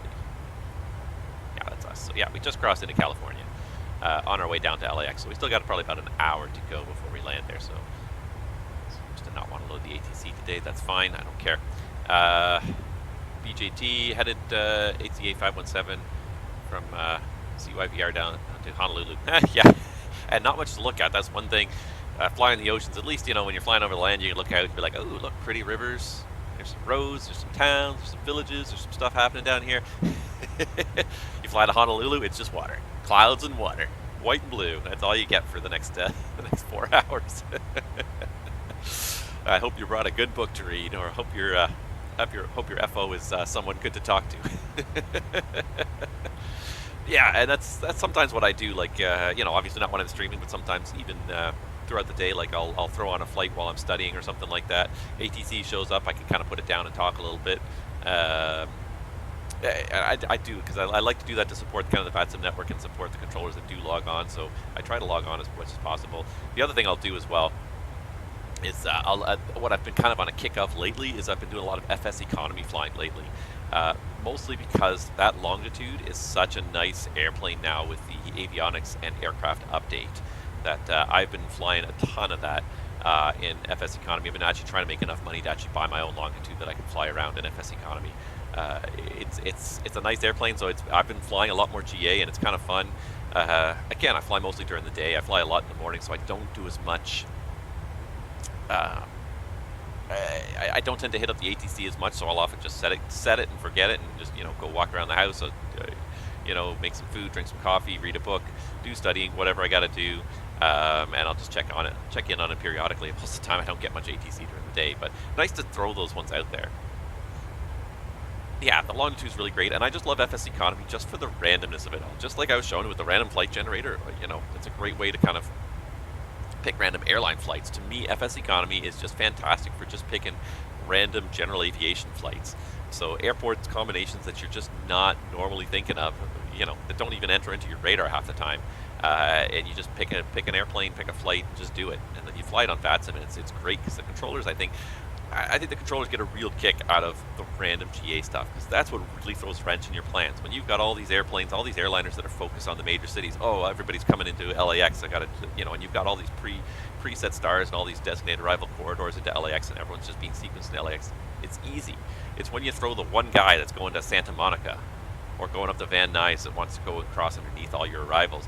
That's the neat little red herring that really makes your day interesting as a controller. So I really kind of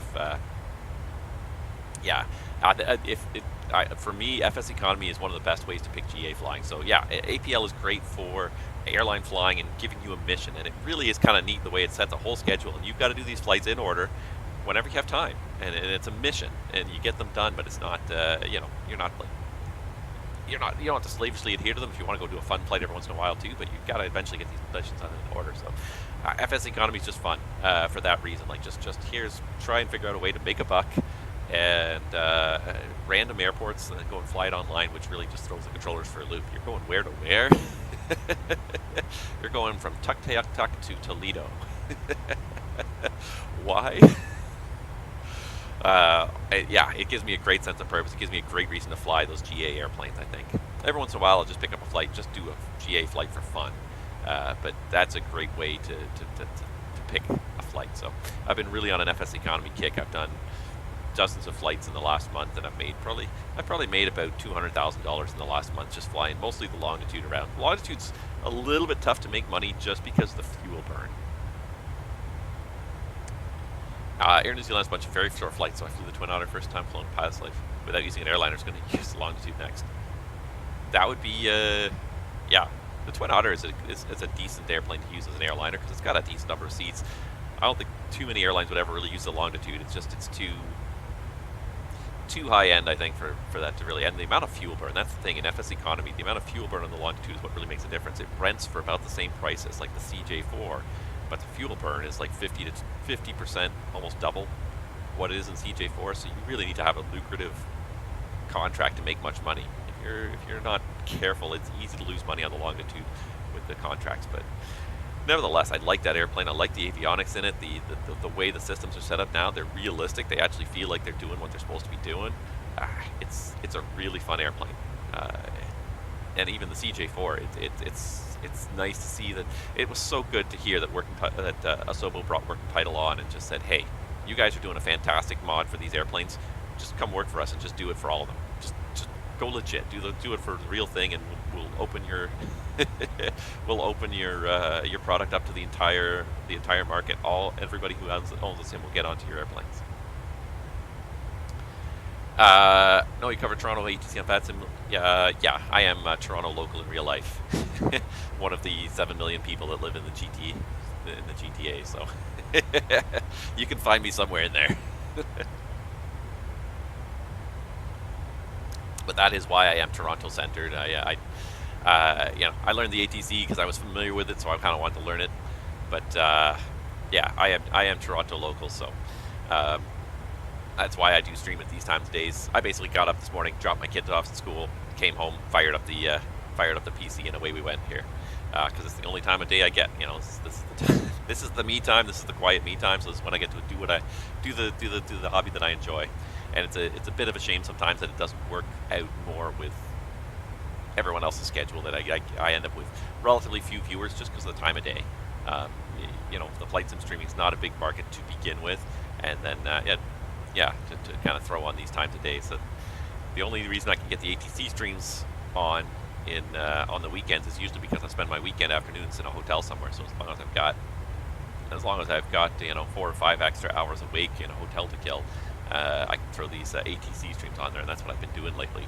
I haven't, but then obviously I'm not able to flight stream from on the road. I can do ATC and do streaming on my laptop, but yeah, can't obviously drag my whole sim with my NVIDIA graphics card. I've never really tried to run Microsoft Flight Simulator on my laptop, and honestly, I wouldn't want to. It would probably do an okay job with it. It's not a half bad video card in there. It's got a dedicated video card in there, but The one thing about it is the fans get extremely loud on it when you even when I'm just playing like some half decent games that are not even that crazy. That was one of the big critiques that I read when I read the reviews on this laptop, and I ended up getting it in the end still.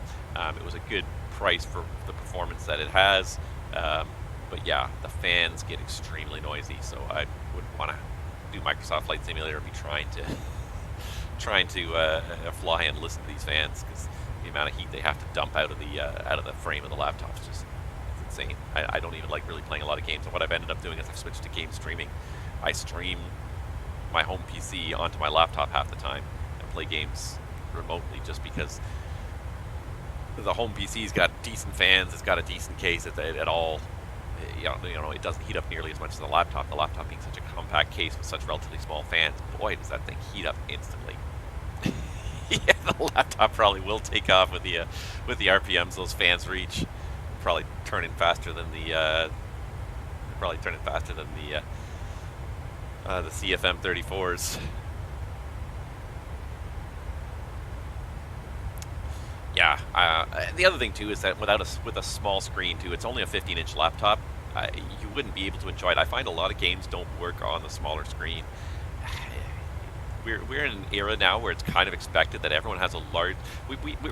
It's funny, we're kind of living two eras. Everyone's expected to play on their small screens, but then, you know, for serious gamers, everyone's expected to be like moving into the 4K world at this point. And even just like in a 1920 resolution screen, just the size of screens are kind of expected. Like the user interface for a lot of these games now is getting pretty small, where it's kind of hard to get all the detail and see all the information on a screen. On a smaller screen, on a 15-inch screen, it's usually not enough. What have I got here now? I've got an old 21-inch that I inherited from somebody else that gave me, and then my primary screen's a 27-inch, which is not huge, but more than big enough for, covers a good portion of my field of vision anyways. Not so much the peripheral, but definitely the central vision anyways. But yeah, trying to play a lot of these games on the laptop just doesn't work, and with FlightSim especially, because you've got all these screens in front of you, all these EFA screens. You're trying to read the numbers. I'm just barely able to read some of the numbers on here from this distance on this screen. And right, 3333, welcome to the stream. What are we doing right now? We are somewhere over the Rockies anyways. Cascades, I think. No, not that one. There we go. We are cruising along in our 737, and it's funny how shorty this 737 looks right now. I'm going to take myself away just for a second so I can do some screenshots for later. But it's funny how short the 700 looks after you've been flying the 800 a lot. I've flown the 800 for the last little while, and the 700 is so short by comparison. And then the other day we were somewhere and we saw like a 737-200. And I'm like, oh my god, the thing looks like a Dash 8 with jet engines on it. It's so short. It's got 40 seats in there or something? But yeah, we're cruising along in the PNVG 737. We're flying over California on our way down to from Seattle down to LAX. Yeah, it's the 700. I never bought the 600. I bought the 700 when it first came out because I just had to have this airplane. We didn't really have too many good airplanes in the sim by that point, so I was like, I have to have the 737. And then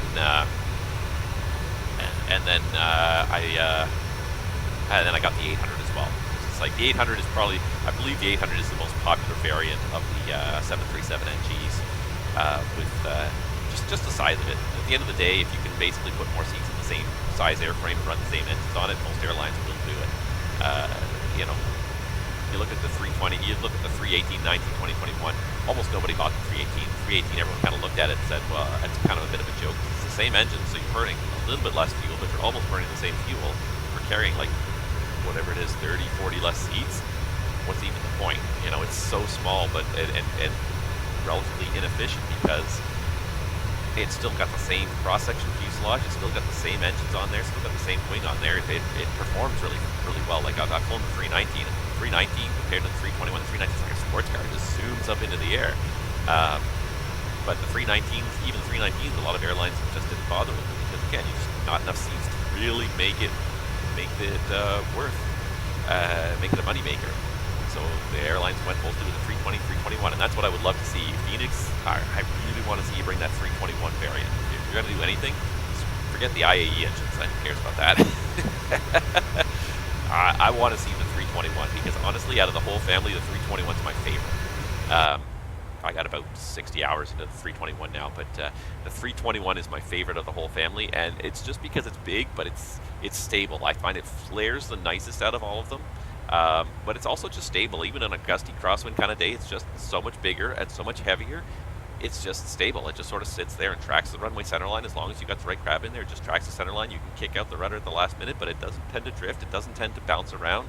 With 319 especially, it's very bouncy in turbulence because it's the same size wing with a lot less weight, so a lot less inertia, so it gets moved around like crazy. Yeah, so I've really grown to like the 321, but yeah, nobody wants the short planes. 321's a great plane. It still hauls a lot. I'm amazed at how many people you can squeeze into the 321. It takes you 45 minutes to unload the thing and say goodbye to everybody. It's a big airplane, but I like it. I've grown to like it. At first I didn't like it. I was paranoid about the pitch limits on it because the pitch limits are substantially less than the 19 to 20. We do 7.5 degrees as our upper limit versus 10 degrees on the 19 and 20. But even so, you don't really need to worry about it. Let's see here. Even the 321, like you're usually coming in with like a pitch attitude on config full of like usually around 3 or 4 degrees. You're not even usually 5 degrees. So you usually have a couple degrees to pitch up before you even get close to that 7.5. So I have not found it to be too much of an issue. It is something to be aware of and be conscious of in the back of your mind, but it's not something I've found is something. At first I was a little bit nervous about it. It's fine. Yeah. We are flying down to LAX right now.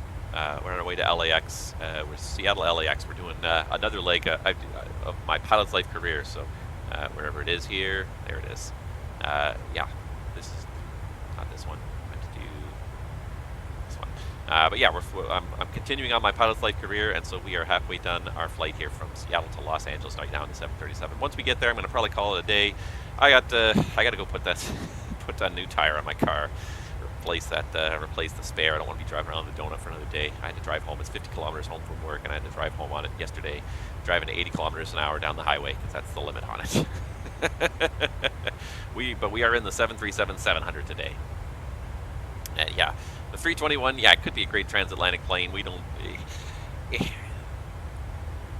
With kind of the standard airline configuration, it's a little bit cramped to kind of do those longer flights. But when the XLRs start coming, especially, the XLRs are gonna change the game for the Airbus again. Yeah, we're gonna be moving into XLRs in probably about 2 years, and that's gonna change it. We do a lot of transcon flying and domestic transporter flying, but we're gonna start moving into probably the overseas stuff with the 321 when we get the XLRs. You're currently on your way from Manchester, flying to Manchester from Dublin, and then the A320. And is that the Fenix, the Fenix or the fly-by-wire 320 you're flying today? Because I did fly the fly-by-wire for a while. It was good, but it was not progressing fast enough. When the Fenix came out, that was probably the best money I think I ever spent in the sim. That was just totally worth it. And I think fly-by-wire probably will reach that stage eventually. But when you volunteer basis and you're just getting guys working together like that, it is what it is. You know, it's not. You can't expect any miracles when it's an open source project like that where you just got guys contributing whenever they have time.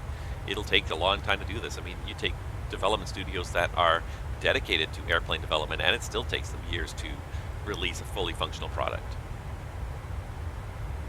Well, Manchester to Dublin is not a very long flight to begin with anyways, is it? It's probably, what, 200-300 miles to begin with. That's the thing, like, I was watching, not yesterday, but the day before, I was watching Nomad Aviator was doing a flight stream. I think it was last week, actually. He was doing a flight stream, and he was able to do like 5 legs in a stream, but he was flying in Europe. I think he was flying Ryanair as well, or maybe he was flying EasyJet, I can't remember. No, EasyJet was the 320, so it must have been Ryanair I think he was flying, but he was flying a whole bunch of short legs, and he got like in a 4-hour stream, he got like 5 legs done in the 37, And here I am, like I'm going to be doing a 3-hour stream, and I will get one leg done, and I'm going to pull the plug after that because the next leg is long on this one. I'm definitely not going to be doing this today. I got to set aside an even longer period of time because the next leg is LAX down to Guadalajara, which is 1,100 plus miles. So that's going to be easily a 3-hour flight, so 3.5 to 4-hour stream. So I'm not going to be doing that one not going to be doing that one today. Not going to have enough time today, so we'll set up for the arrival into LAX a little bit, and we'll fly that one, and we'll call it a day there. But if you follow the channel anyways, you'll get notified the next time we do it. I might try and do it on Monday morning. I'm supposed to be off on Monday, barring anything else straight crazy happening. I might try and do LAX down to Guadalajara on Monday morning, and it's kind of a lousy time. I'm glad a couple of you guys are here watching. It's kind of a lousy time to stream. It really truly is, but it is what it is. This is when I'm available. At the end of the day, I work most of my weekends, and evenings are family time. So, yeah, weekday mornings when nobody else is home in my house, this is the time when we stream. I actually live in Canada, so from North America, anyways. Very familiar with kind of North American airspace, so I tend to do this more. I think that's part of the reason too. Like, I feel shy about going to Europe just because I know the procedures are different enough that I'm not comfortable with them. And one of my goals really with this live stream is trying to be as professional as possible. That being said, of course, I haven't been terribly professional here because I haven't done a fuel check, I haven't done a time check, I've just been sort of yakking. Eastern time. So for me, it's almost noon hour now. Let's see here. I have not done any fuel checks at our waypoints. I haven't done any other checks, but I'm seeing 8.8 at LAX, and our min diversion fuel was 5.4. So we're looking at still 3 tons of extra fuel. We got lots of extra fuel. We got like easily an hour of extra fuel when we get to LAX, so we're not too worried about that. Yeah, should be doing time checks periodically, but anyways. I'm slacking a little bit here.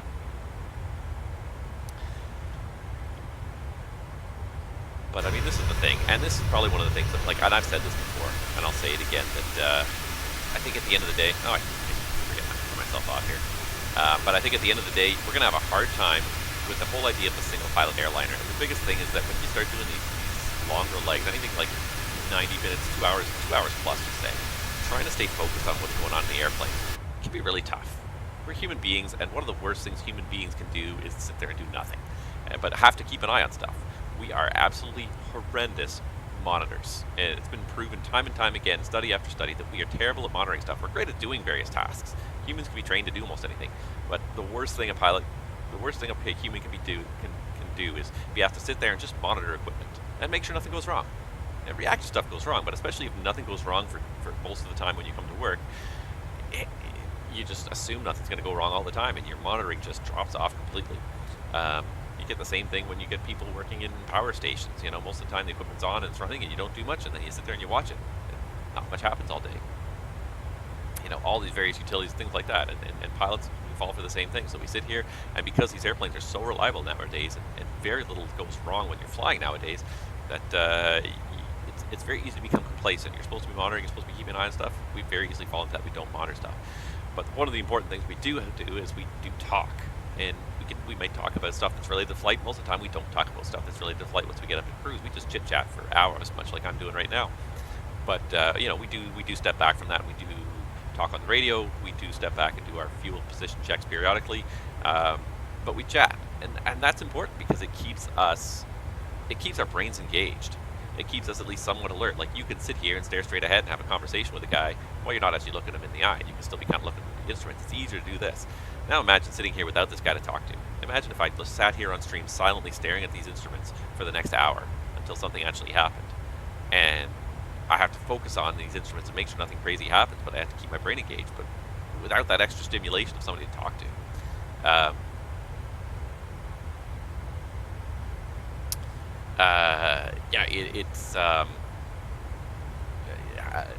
I think that, you know, technologically, is it possible to have a single pilot airliner?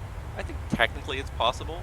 Having seen the way a lot of these airplanes run, I definitely wouldn't want to see the pilots removed from the flight deck altogether, but it's the limitations that prevent single pilot airliners are not so much technological as they are physiological. Human beings are kind of the weak link up front in the airplane in terms of monitoring when nothing crazy is happening. When nothing much is going on, we are kind of the weak link. Which is why we have, when stuff does go wrong, we have lights to turn on, and bells and tones, chimes that come and go off, so that it draws our attention, gets our attention again, so we actually look and pay attention to whatever's happening in front of us. But imagine sitting here on like a 3-hour flight by yourself, nobody to talk to. You talk to the controller a couple times an hour. Imagine doing oceanic stuff, and you almost nobody to talk to. And yeah, that sort of thing blows my mind, because I've done single pilot stuff in the past, and it can be very hard to stay awake, especially if you're working on the backside of the clock. If you're flying nights for whatever reason, you're flying transatlantic and it's night because you took off at night and you're going to land in the morning or whatever, or you're doing a red eye, from the west coast to the east coast at night. Very understimulating. There's not much happening on the radios, especially when you're doing those red eyes. They're very quiet on the radios. Super easy for you to just fall asleep. And not that you would try to do it, it's just, it's a very understimulating environment. It's dark, it's warm, you get this nice kind of quiet hush sound going, white noise going in the background all the time. Super easy to fall asleep if you don't have something. So having a guy to talk to really helps just keep your brain engaged.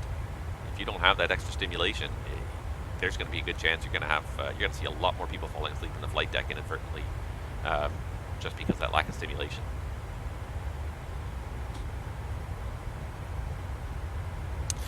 Yeah, and that's it. You need to keep the brain engaged. So yeah, what you're talking about reminds me of the process that the rail system in Japan has in place to keep the drivers alert and engaged. Simple little tasks to keep busy while things are slow. Otherwise, yeah, you're going high speed, straight line, green lights as far as the eye can see. Yeah, that's another perfect example of the kind of industry where, yeah, you just have to stare straight ahead and watch for things to go wrong. And 99% of the time, nothing goes wrong. But stare straight ahead. Don't let your attention waver. Be ready for anything that might go wrong. I mean, and they're talking about, they don't want to take the second person out of the train as well. They used to have, right now in North America, anyways, they have two people in the cab of every train. They got an engineer and a conductor, and they're talking about taking the conductor out. Now, the U.S. railroads are pushing really hard to take the conductor out, to take the regulations out that require there to be two people. Take the conductor out, just have an engineer, and they'll have one conductor that will drive around the network, and he might be the conductor for like 10 different trains at the same time, and he might drive to help people out when they actually have to throw a switch or do some kind of work that requires a second pair of hands. But then when they're driving from place to place, there will literally be one engineer, running this train that probably weighs like 1,000 tons. And yeah, stay awake. Don't stay awake all night long. Don't let yourself fall asleep. Don't let your guard down. Stare straight ahead. Nobody to talk to. That just seems like a recipe for disaster to me.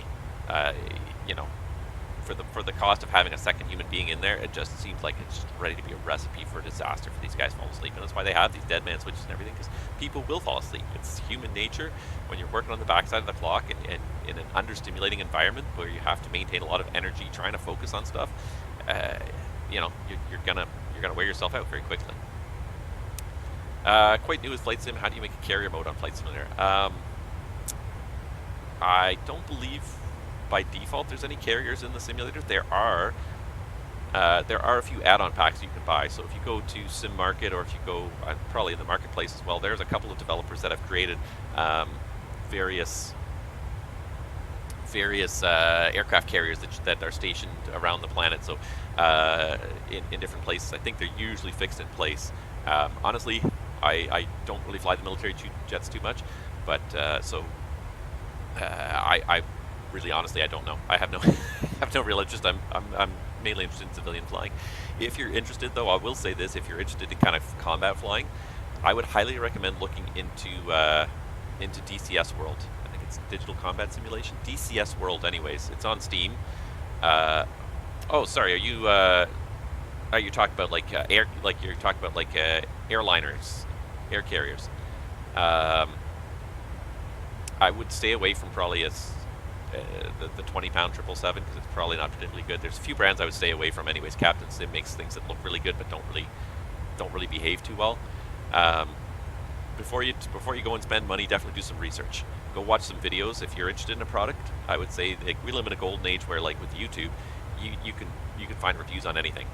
We live in an absolute golden age of it. So I would go on YouTube and if you're interested in anything, go spend a little bit of time looking at reviews before you drop any money on anything. I wouldn't have any recommendations right now for 777s. PMDG is working on theirs, and when PMDG releases their 777, it'll be the high end stuff. It'll be good. If you're looking for airliners, the 737 is really good. The PMDG 737 and the Fenix 320 are the two top airplanes, 100%. The other good ones are the Aerosoft CRJ was pretty good. It was definitely okay. It was the first airliner that got in the sim, so it was definitely okay. It was a nice step up from the default stuff. The Fly the Mad Dog is really good as well. Fly the Mad Dog X, it's the MD-82.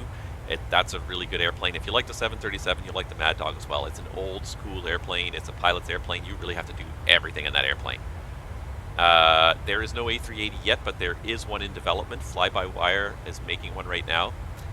If you don't know what Fly-by-Wire is a volunteer group. So that releases a fleet-free aircraft. So they started off making a modification for the default A320 that made it a lot better. And so there's a Fly-by-Wire A320. That same group is also working on an A380. They've released a few videos of it, but I don't know where it is in terms of release. Yeah, as far as airliners are concerned, yeah, those are probably the best airliners right now. The Fenix 320, the PMDG 737s, the Leonardo Soft Houses, Fly the Mad Dog X, and Aerosoft CRJ is also pretty good. Those are kind of the four airliners that I think are really good right now. And the other thing too is the A310 that is included. I don't know if it's included which level of Microsoft Flight Simulator it's included with, but the A310 is actually a really, really, really good simulation. It's a free airplane that's included with Microsoft Flight Simulator. Speaking of the Mad Dog, do you have FS2 crew for the Mad Dog? I've got it. They don't have one for the Mad Dog. I do not have my FS2 crew for the Mad Dog, and that's because I only bought the Mad Dog like a month ago. So I'm saving some pennies to get the FS2 crew for it. I will. I want it. I want it, but I haven't bought it yet. But I will definitely probably at some point get it. That's another airplane, much like the 737, where having somebody helping you out, 100%. The Mad Dog, you need some help. That's a big, complicated airplane. So I had it, again, in the P3D era. I had the Mad Dog. I had FS2 for the Mad Dog. It was great in that era. I haven't tried it for MSFS. I assume it's good again. FS2 Crew does a good job. And the other thing I love about FS2 Crew is they really support their stuff. Their support forums, they're very active in their support forums. If you have trouble with their software, if you paid for software, they are firm believers that if you paid them for software, they should support you. If you're having issues, they try to help you figure out what your issues are. So, yeah, I definitely would say that usually spending money on FS2 Crew is very worth it. You get your money's worth out of it. Bravo Juliet Tango, if you want to dip a toe into the waters to get an add-on plane, I would suggest the PNG 737-600. It has lower price point, the same system as, and that's a good point. The 600 is cheaper. I think it's like $39 US. Definitely cheaper. Yeah, that's actually a good point. The Aerosoft CRJ is very reasonably priced. I think the Fenix is, for the price point of the Fenix, is fantastic. The Mad Dog is definitely a little on the pricey side. But for the price of the Fenix was a great airplane. The Mad Dog is definitely a bit more challenging. I definitely would not suggest that as a beginner for sure. Absolutely.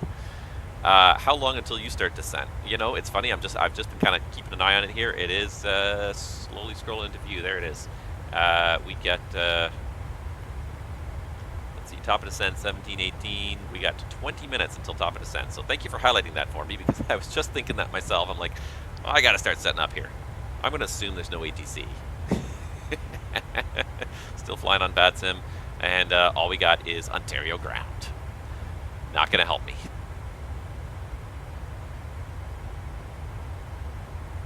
All right. Well, that was the end of my coffee, damn it. Where's the flight attendant? All right. Let's pull up some weather for LAX. So the winds 270, 21, gusting 31. A little bit gusty down there in LA today.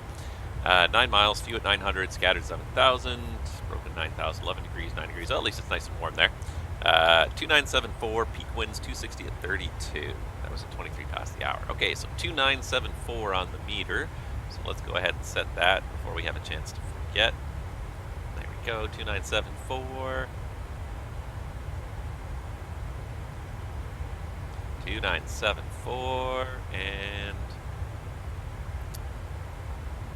2974 is already set standby over there. Perfect. All right, so yeah, we're going to set up for an arrival into 24 right into LAX as promised. So we'll get our navigaph up here. It's thinking, it's thinking. I love the integration, but she is a little slow sometimes. Oh, and there goes a nice little Microsoft wind shift. Thank you, Asobo. And then it'll shift back in a minute probably as well. All right, so LAX is where we're going. Star, we're on the Iron Man. There it is, there it is. Iron Man arrival. It is pinned already, actually.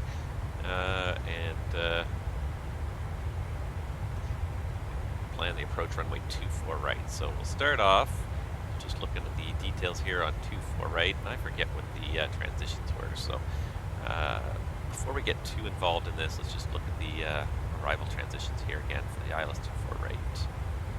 ILS 24 right, so Circus definitely not, Cebu definitely not, Livin.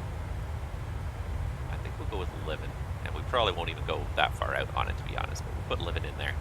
Alright, and let's see here.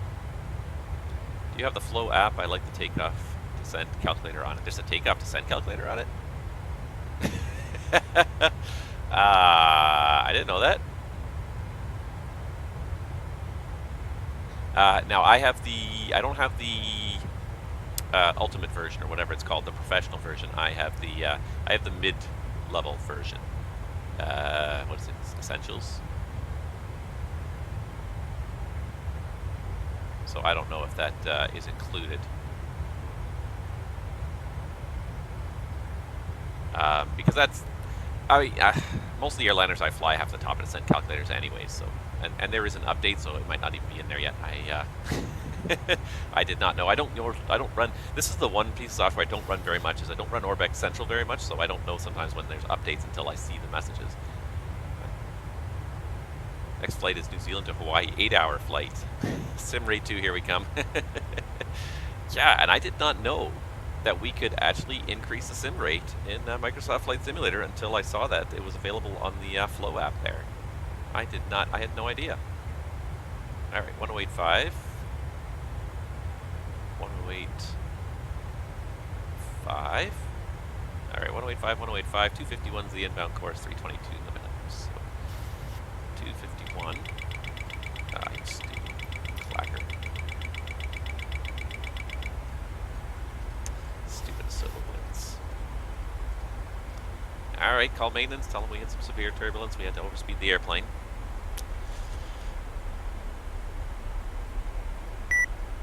Set course on your side, 251. 251 set. This is another one of the things that's a little disappointing about FS2 Crew in this version, is that it can't dial stuff. It just simply can set the new value, 251. In the old version in P3D, it used to watch them dial it around. 251 set. Now you can't do that anymore, which is a little disappointing. There's some stuff that, what am I doing here? Minimum swirl. There's some stuff that is disappointing, I've got to say, with Microsoft. So much of it is good. I like the visuals are phenomenal, and that's what makes it so hard to kind of give it up.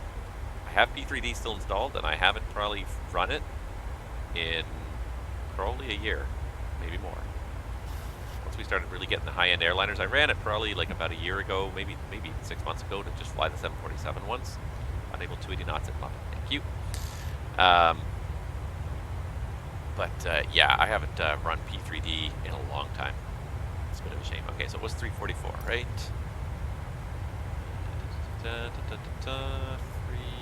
No, sorry, it was 322. Mistake.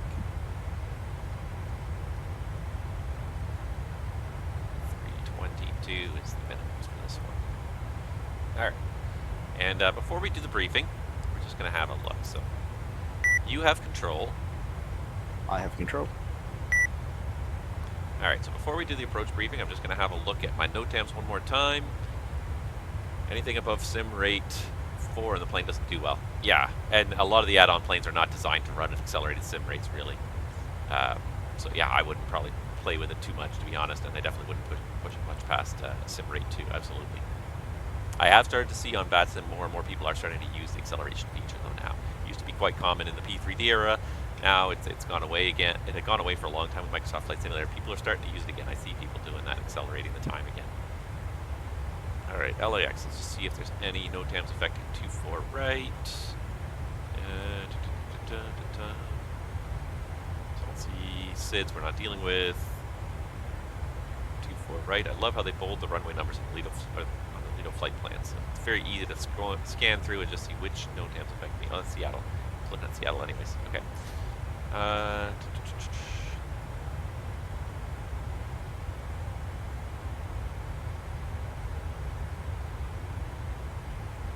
it's a few open excavations, some stuff closed here. No runways closed. I see a few direction signs missing. Radio altimeter unreliable. 24 right, FICON 555. Let's just make sure we get some numbers. 25 left closed. Okay, it doesn't affect us. SIDS doesn't affect us. Approach procedures, anything from 24 right ILS or low 24 right ILS 24 right, missed approach, climb to 2000 on heading 251 at Santa Monica VOR TMB 233 to insert intersection.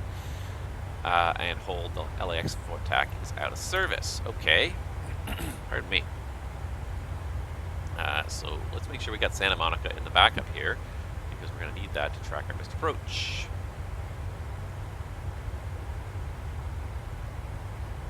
Alright, so there's Santa Monica in the background, so that's why we read the NOTAM, so we can see what's important before we start talking about our approach. So, missed approach is, flying to heading 2000, heading 251.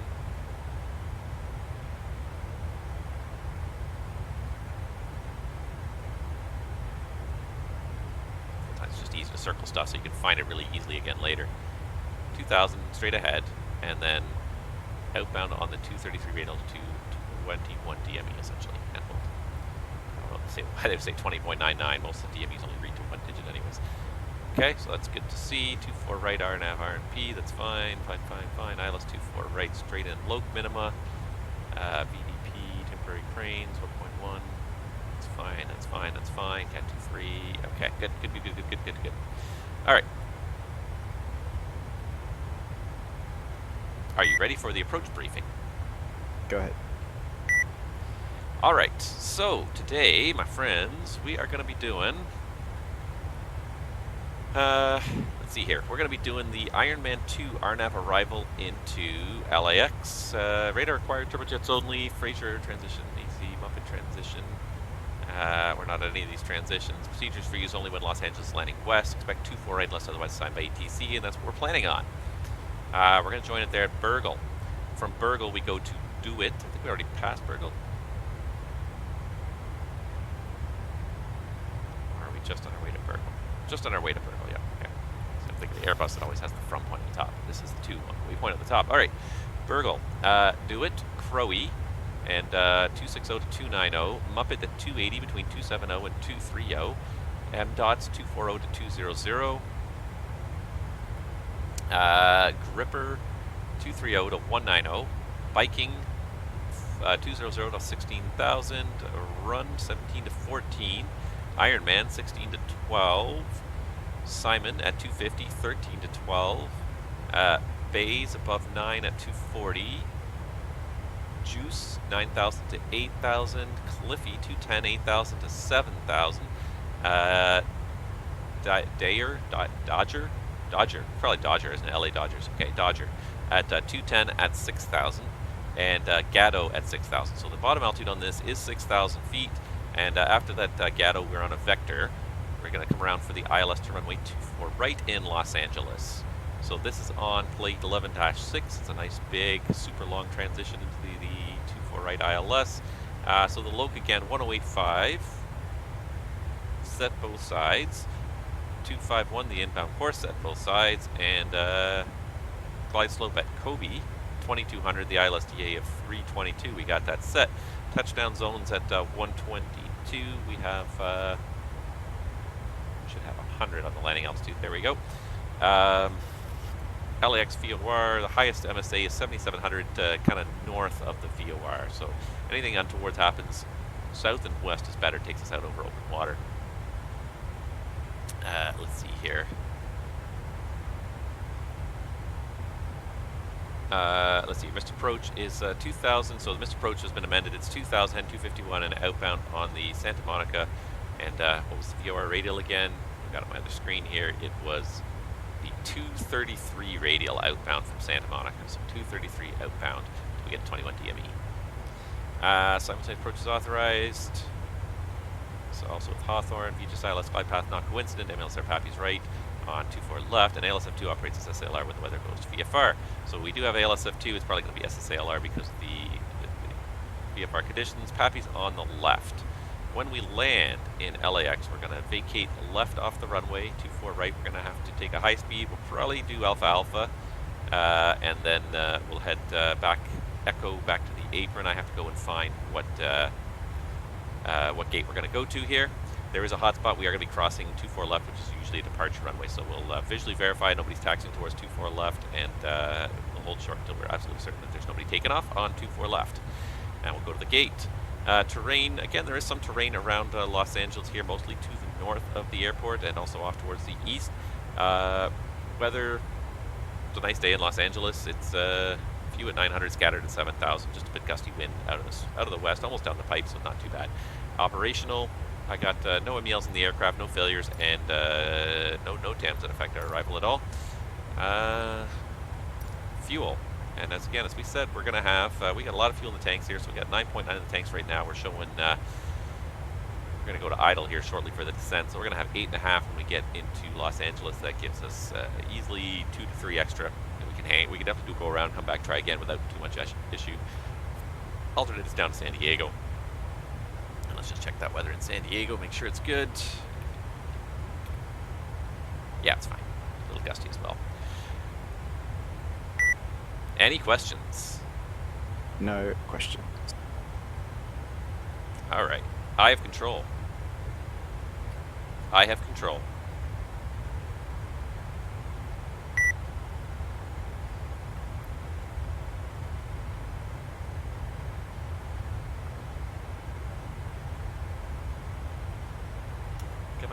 Come on.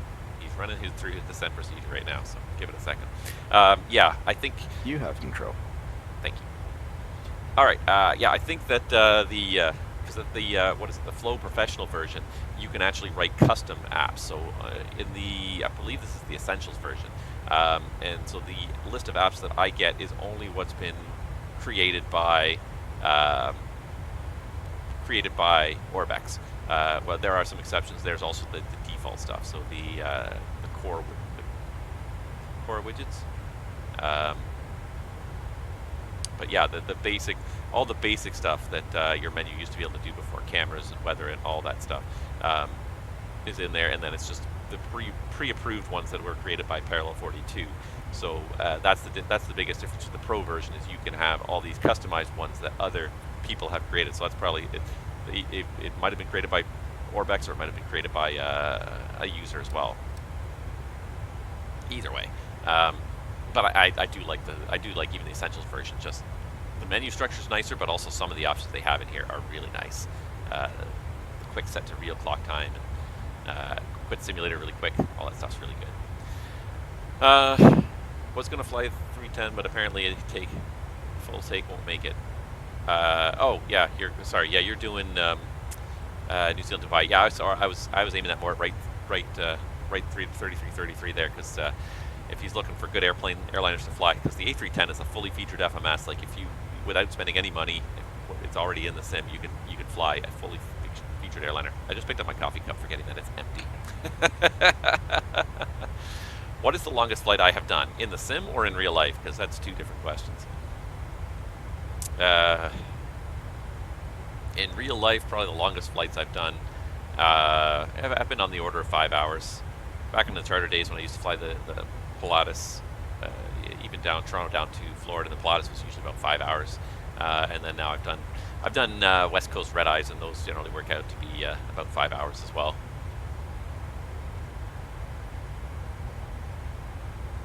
It's under utilities. Okay, well, let me have a look here.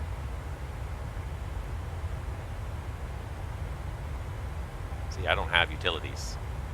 Unassigned folder, portal, position, other tutorials, updates, toolbox manager, core widgets. configs to share with others. Okay. I don't have utils.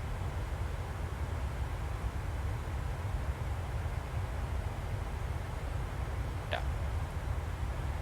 Yeah, no, that's got to be a pro version thing.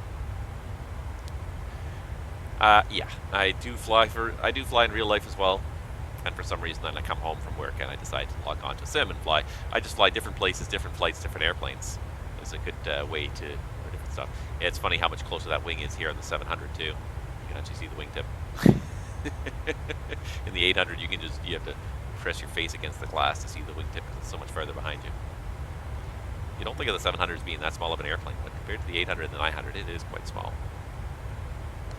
All right, I do see our top and drop is coming up there in about 20 miles there.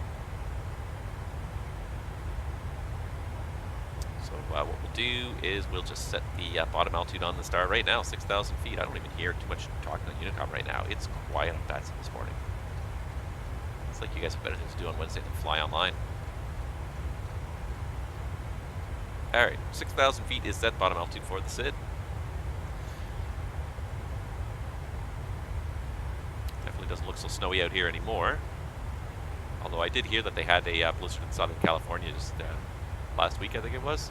They had snow in Palm Springs, apparently. Everyone just stayed home because nobody in Palm Springs has winter tires. Alrighty. It's the Central Valley of California right there. We're just getting up towards the bottom end of the Central Valley. See the coast off there. And you can see the hills up ahead there. So, gotta be down in LAX in the next 15, 20 minutes, 15, 20 minutes, 20 minutes, 30 minutes here. That's our prediction here. 1750. So we're talking, okay, 35 minutes. We'll be landing in LAX now. Oh, where does the time go? I can't believe the number. The amount of talking I do too sometimes on these streams. You guys just keep me talking forever. I don't shut up.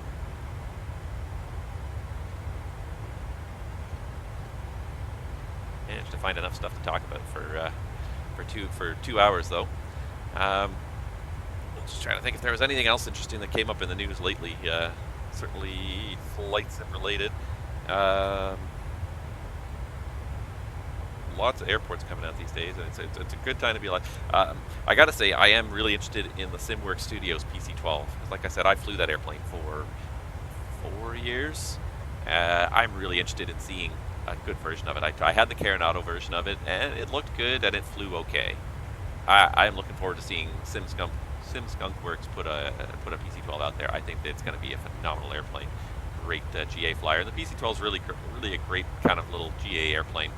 You can land all sorts of really short strips with that thing. It's got really good short field performance. You know, the trailing leg landing gear, really soft. You can land on gravel strips with that thing. People take it into 2,500 foot gravel strips all the time. It's a really good airplane for getting into small airports, but you can also still go fast enough to kind of keep up with the big guys going into the larger airports. So it's a good airplane. I always liked it. I always thought it was a fun airplane. It's well designed.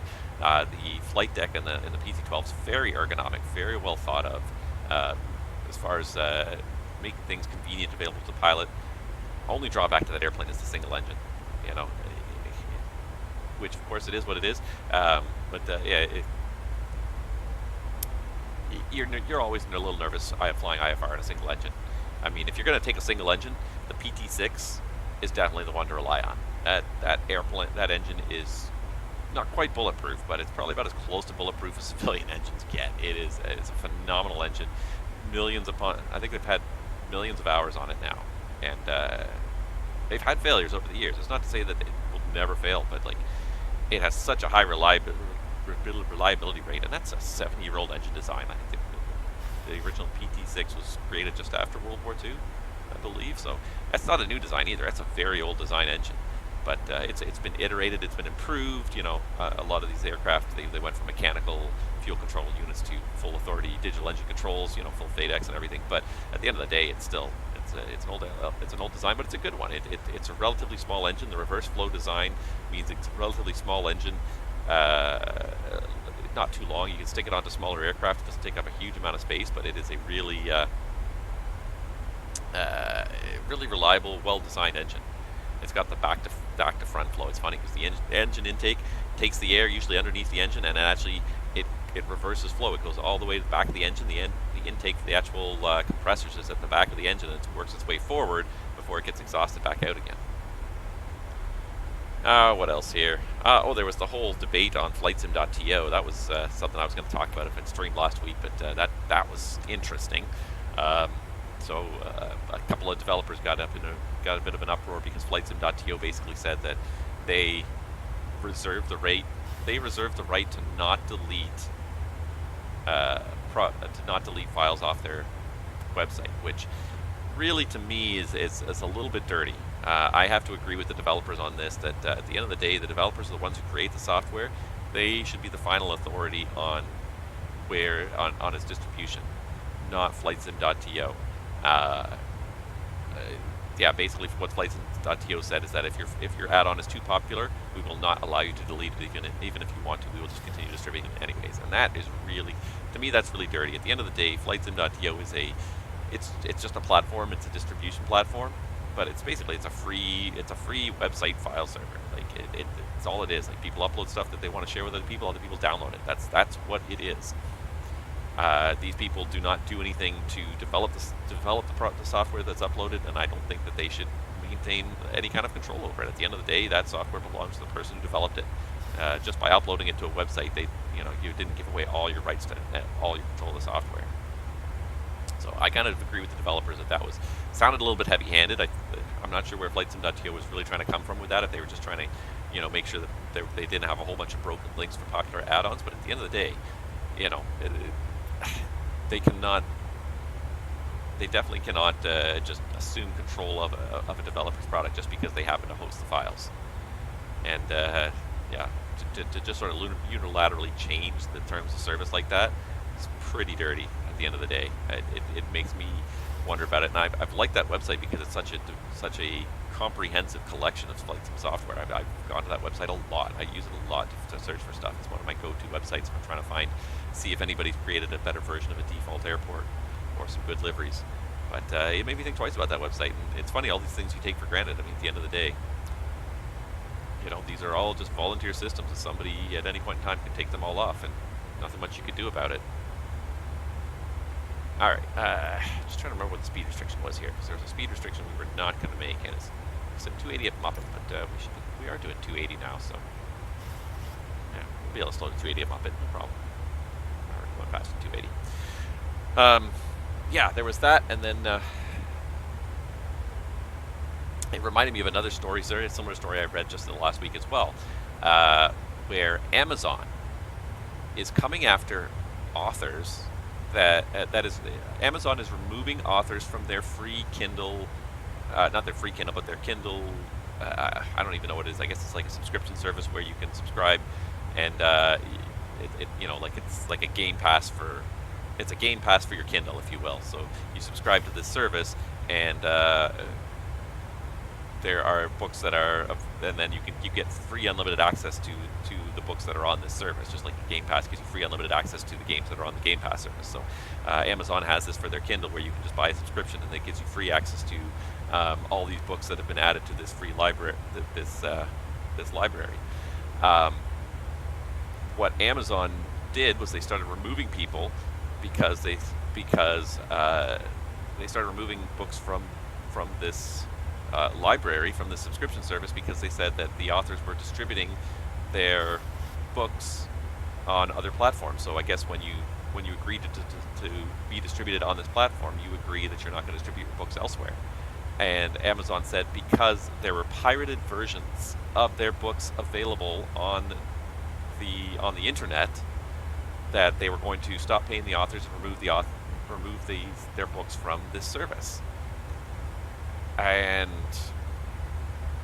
that is, to me, that's just, again, ridiculously heavy-handed. It's one thing if an author goes to another distributor and uploads their book and says, here is my book for distribution. But it's another thing altogether when someone steals their book and posts it on a pirate website. And the one author that was interviewed said, I have a company. I've literally hired a company that goes around and modders for my book to be on websites. But it's a giant game of whack-a-mole. As soon as they send a takedown notice to one website, it pops up on another one. You know, I'm not trying to do it. I'm not trying to distribute it. I'm making no money off this distribution on other pirate websites. Why am I being penalized by Amazon because my book's being pirated? And the irony is that Amazon is usually the biggest source of pirated books because of the way their Kindle subscription is set up. There's all these the pirates basically set up automated scripts that will detect books that are loaded through this free or through this Amazon Kindle subscription service, and will download them and scrape them and pirate them and re-upload them to other websites before the authors even know what happened. So Amazon apparently is responsible for this, but they are then getting onto the authors and saying to the authors, "Oh, you're the one that has to now try and try and get this book unpirated, or we're gonna remove you." And they have removed a number of books because, oh, your book is being listed on a pirate website. Like, what a and it just, to me, it just stinks of very high-handed policies that have no basis in reality. If someone's pirating your software, why are you being penalized because someone's pirating it? I mean, there's only so much you can do at the end of the day. You try your best to not have your software, your books be pirated, but it's a non-stop battle. And to punish them and say, well, you have to be removed because you're distributing your software. They are not distributing it elsewhere. Amazon is the one that's really distributing it elsewhere because they're the ones that create a service that's so easy for people to hack through. Yeah, exactly. I mean, penalizing relatively small authors who are trying to just make a little bit of money by being in this included in this service. It's yeah. The more and more I read about Amazon, the more and more I dislike it as a company. It's such it's become one of those companies where it's so big that it's just the company. There's nobody really kind of leading it. There's no kind of accountability through it. And it's the trouble with so many of these tech firms that we kind of rely on for so much service is there's no accountability, there's no customer support, there's no nothing. You can never talk to a real person at any of these companies. It is just frustrating to deal with. I've had problems with my Gmail accounts in the past, and it's a free email service, but it becomes so essential after a while. And then even the services that aren't free, but you still can't get anybody on the phone to ever answer your question. I bought a printer. And I bought an ink subscription to go with it, and then the printer stopped printing properly. It looked like the ink had dried out, but because it was on subscription, they had not sent me a new one yet because they said, oh, it's indicated that you have plenty of ink left. And it's like, I would like you to send me one because it looks like this ink has run out. I can show you the thing, but you can't get anyone on the phone to do that. It's all automated. You can't get anybody on the phone to save your life anymore, to give them a realistic story of what's happening and try and get a situation resolved, because you can't talk to human beings anymore. Everything's in automated. Tech companies are the worst at this, for just a lack of support for their product. They put the product out there, but then they say, oh, well, it's we can't actually offer you customer service for our product because we can't scale it up. It's like, well, if you can't scale it up to offer enough customer service, then you're probably not charging enough. There's a reason why your product is so cheap. It's because you're not actually properly servicing the product, supporting the product. And that's one thing I do, I will rant on a lot about. Sorry, Hal, we can't allow you to order new ink. Exactly.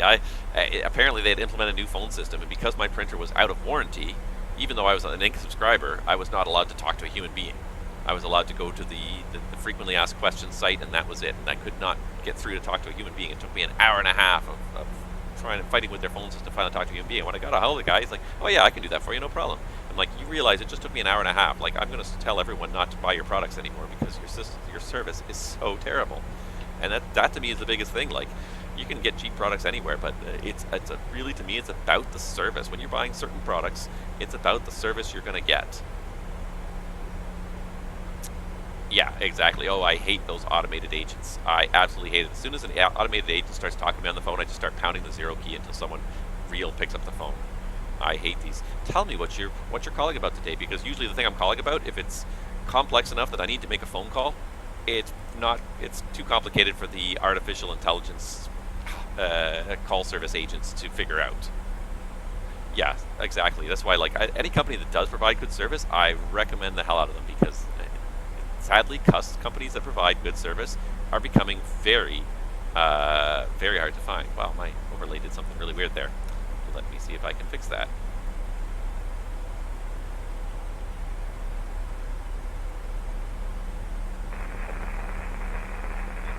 It got really wide for some reason.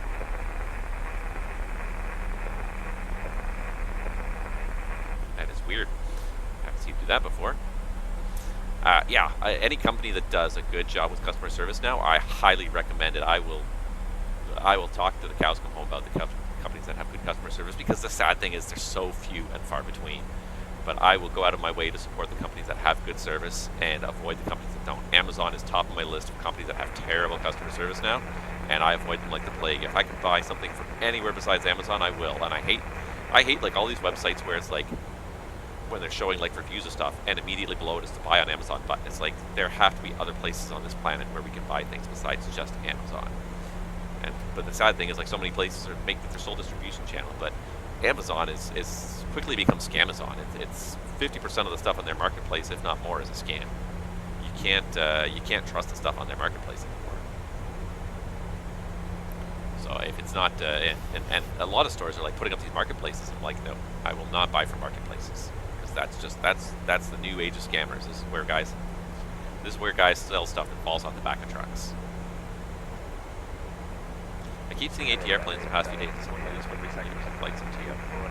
I have no idea. I haven't seen any news about a release of the ATR. I know that there's work on one. There's one being worked on that's going to come. That's going to be part of the sim. So maybe it's in beta right now. That might be why. There might be like the beta team out there testing it a little bit.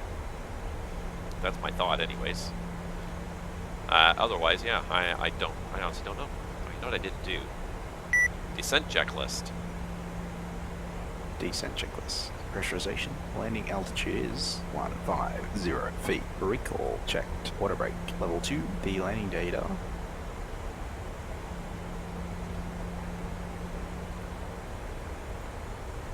VREF 130. Minimums 322 feet. VREF 130. No DH set. Approach briefing. Completed. 10,000. Cabin crew, prepare for landing.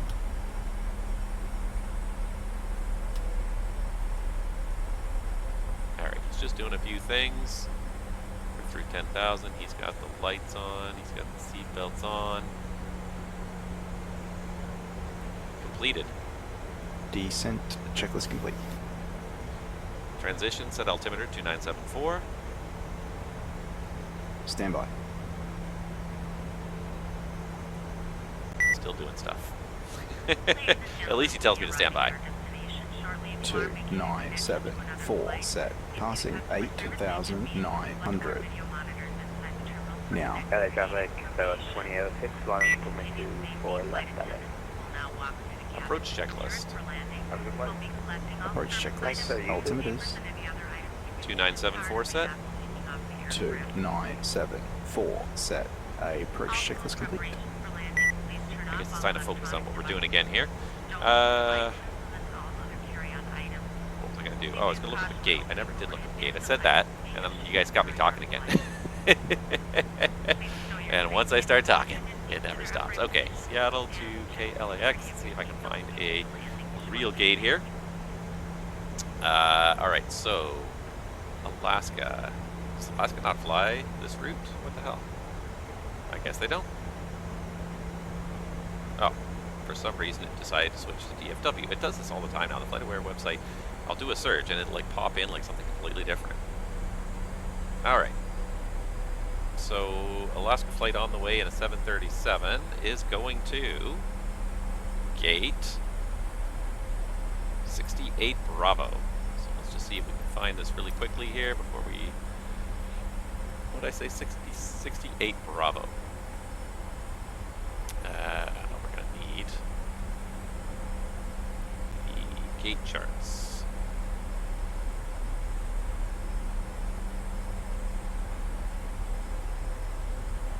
68 Bravo is over here on Terminal 6. Okay, so we'll do 68 Bravo over there on the corner. 1011. Roger. So let's also do this just while I'm thinking about it here. LAX. Let's see here.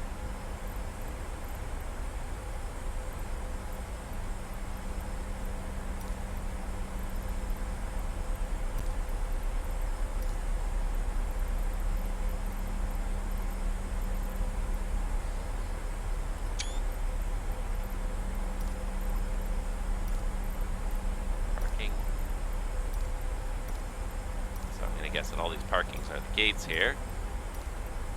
Good thing I did this now. 68 Bravo. Alaska Airlines. Cute. Alright, how are we doing here? So we're leveling 6,000.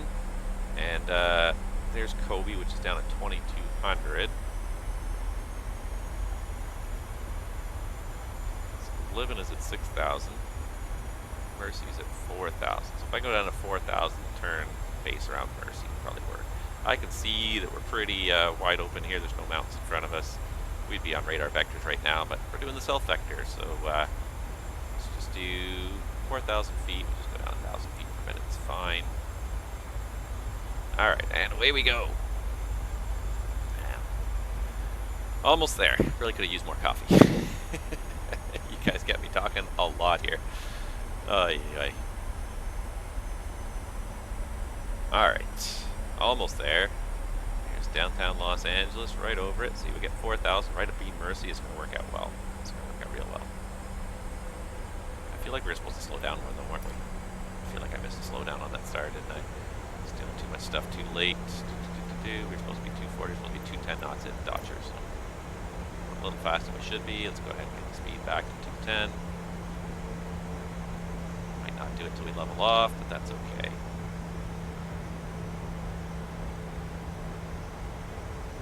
It's 5,000 to Flight deck. Okay, thanks. Captain, the cabin is secure. Roger. Is that the Dodger Stadium there? 1011. Looks like a baseball stadium. That's probably why that fix is called Dodger we just passed. That would make sense. It's damn busy down there, that's for sure.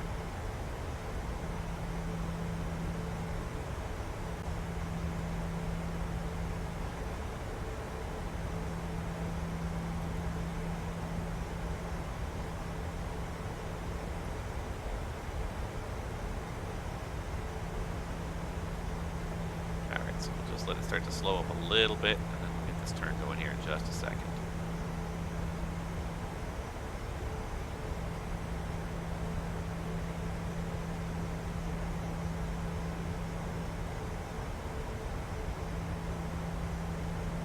There's Elton Choir.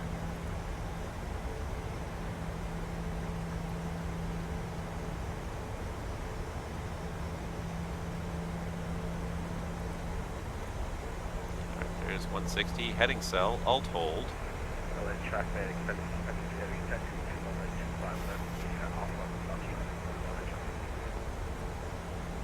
Los Angeles traffic, Alaska 1092 is turning right base for a 15-mile final runway 24 right. There's the speed 210. Let's just get this sequenced here. So Mercy, inbound course, execute. Here we go. Flaps 1. Speed check.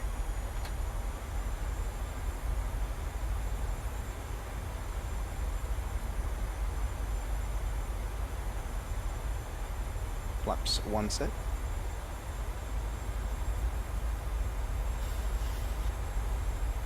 One thing is always a little disappointing about the sim is how the rivers go over all the roadways.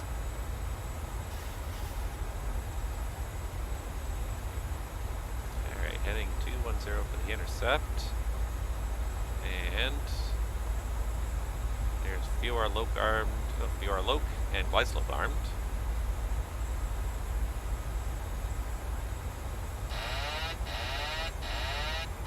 What did I do? Autopilot on.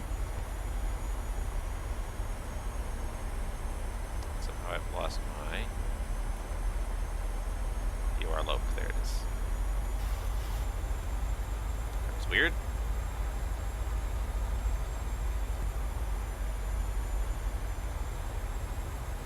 Flaps 5.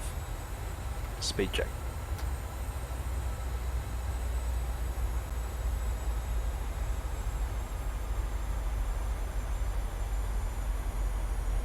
Flaps 5 set. LA traffic, FedEx 72 heavy, 625 left at Foxtrot via the Longitude departure. Alright, gonna hold at 180 for a few minutes, for a few miles here. Do we not get a distance readout on this one here? DME on this? Okay, fine.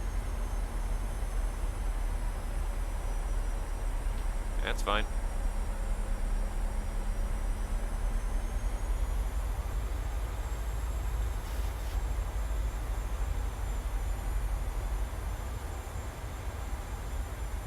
Probably didn't need to go quite as far as we did, but just trying to sort of find the happy medium there.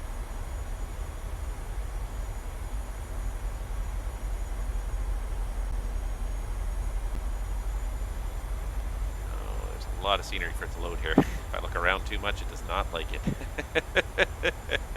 There is a lot of scenery within range of this aircraft.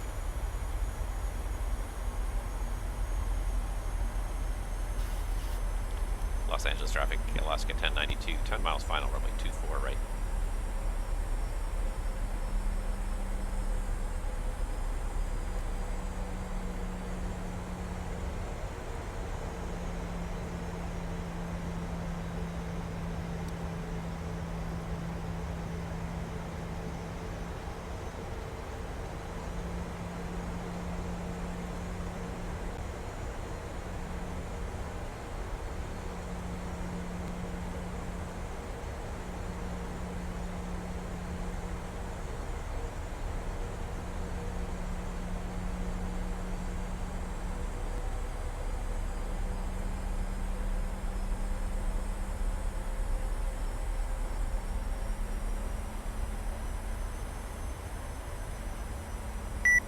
Gear down. Gear down.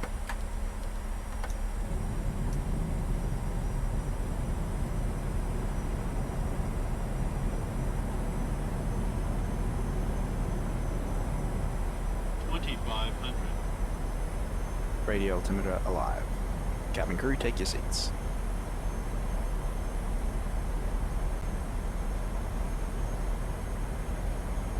Flaps 15. Speed check.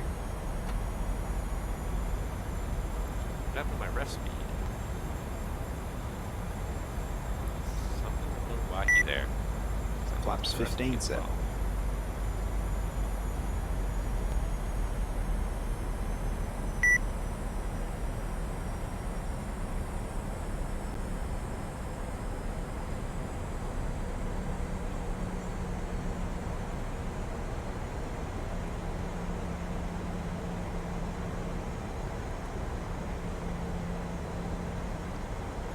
Flaps 25.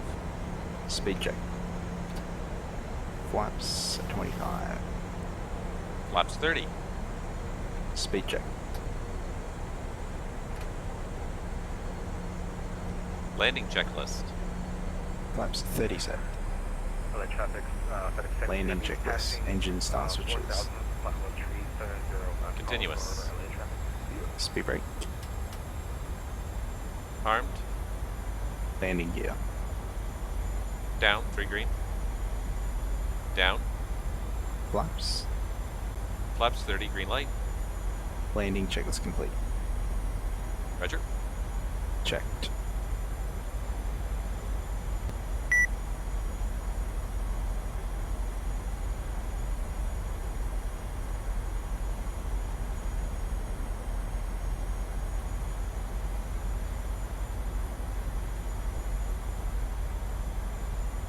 Kind of hazy up there.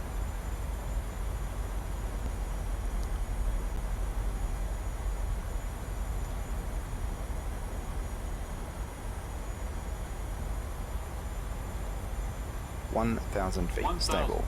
Roger. Los Angeles traffic, Alaska 1092, 2 miles final, runway 24 right. Couple pilots coming out. Alright, yeah.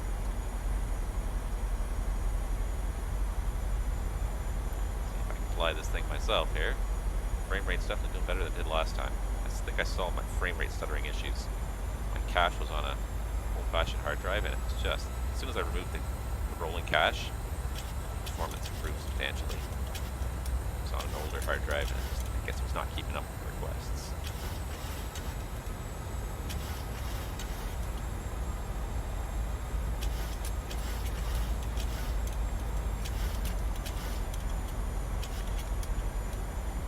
Correcting.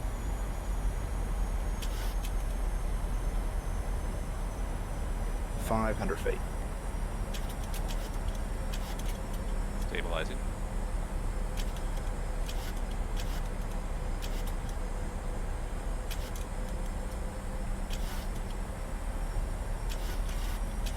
Not a very good approach. Approaching minimums. Low.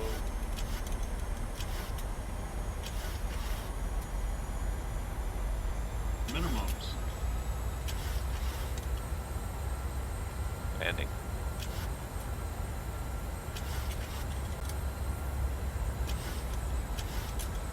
$100.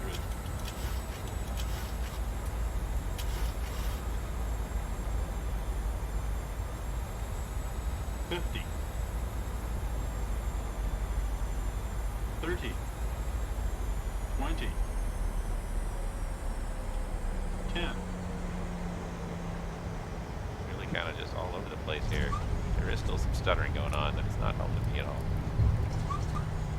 Speed breaker.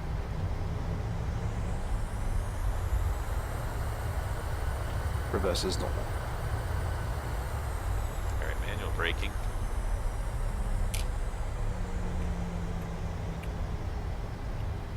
Why I feel like my thing is way out of whack here. 60 knots.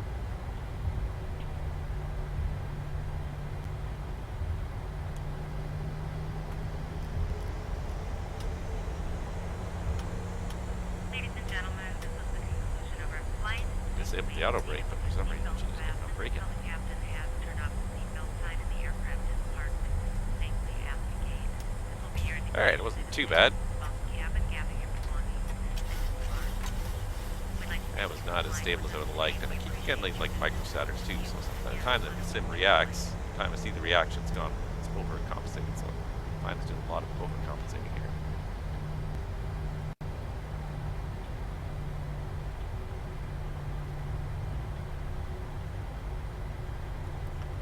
Los Angeles traffic, Alaska 1092 is clear of runway 24 right, taxiing across from it 24 left. Just going to slow down. We're going to try and swing just a little bit this way so we can see a little better if somebody is coming. See any lights on the runway, so we'll continue across.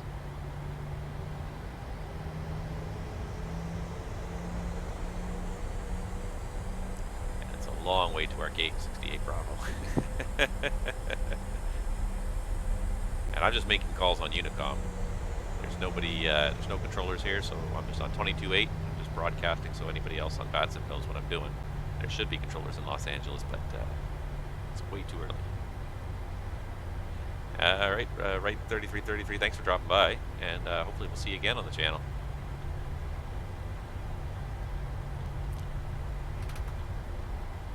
Alright, speed brakes are disarmed. After landing flow.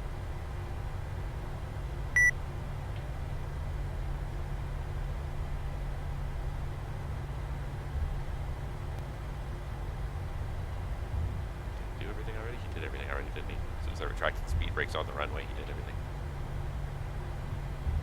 So that was one thing I learned as well, about the honeycomb. I was having trouble with the landing on this airplane, and I kept on, having really long landing distances. And what I discovered was that the honeycomb kept overriding the spoiler axis. So I have the spoilers in like the armed position, which is just ever so slightly deployed, but then. And when we're on the rollout, when the spoilers are supposed to deploy automatically, they were never deploying because the honeycomb kept on sending information about the speed brake position. So it was fighting with the sim, and it was constantly deploying and then retracting, deploying, retracting, deploying, retracting. So I was getting no braking. I was getting no drag and no braking action from the fact that the spoilers were deployed the whole time, so, or were not deployed the whole time, so that's why I was having some braking issues, was that the sim kept on retracting the spoilers throughout the 3 braking minutes. process.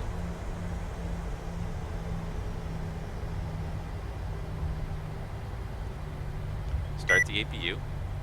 Starting the APU.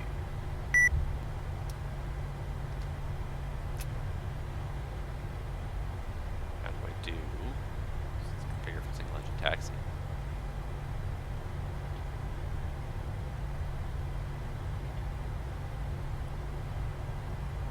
Alright, so this is going to be Charlie, so we'll take Charlie all the way down towards the gate. Whoa. There's a lot of stuff going on in this airport here. Starting to grind the sim along a little bit here.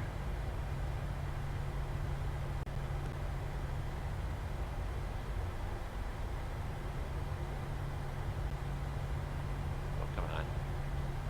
Don't die on me now. You were doing pretty good. Don't die on me now. Show me those.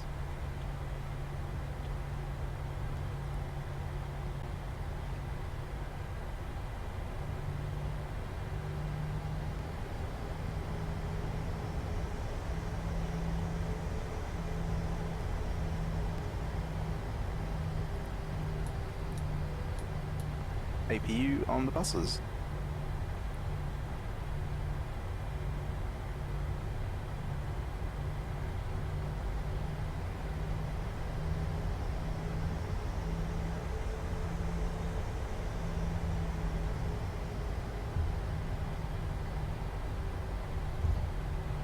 Alright. Let's see if I can do this. Shut down engine 1. Stand by. I'd say shut down checklist. Nah, stupid.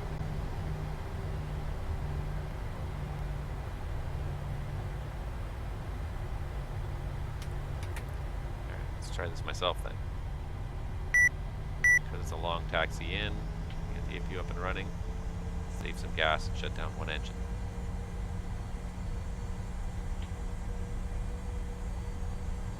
Associated. It's a long way to bloody taxi in this airport, though, isn't it?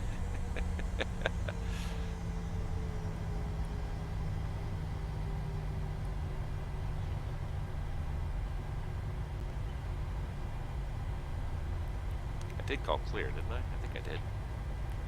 So 68 Bravo is Terminal 6. We got terminal, after we got the international terminal. Then we got 4, 5, and 6. We got international first, and 4, 5, 6 is on the far corner of 6, right near Charlie 7. So first we gotta make it past this giant international terminal.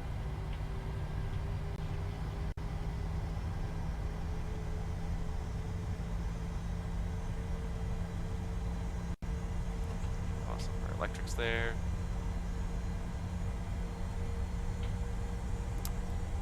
I got to get myself some better video cards one day.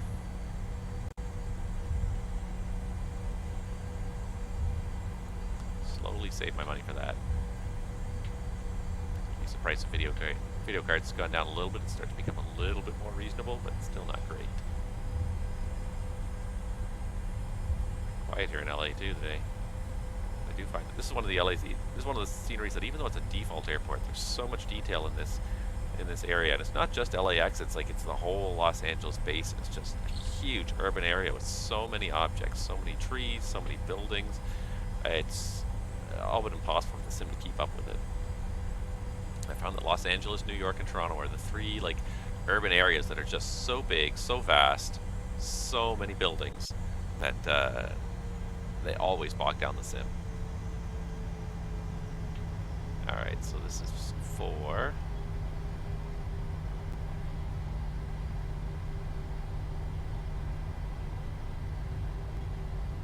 This is Terminal 4.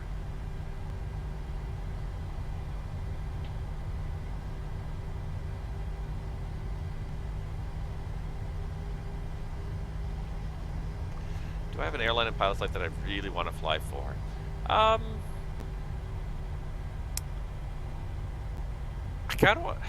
don't really have anything that like I really desperately want to fly for. I think Delta would be fun just because it's had It's just it's one of the biggest airlines, so it's got such a huge, diverse route network, and I like the American majors for that reason. They just have these huge, diverse route networks.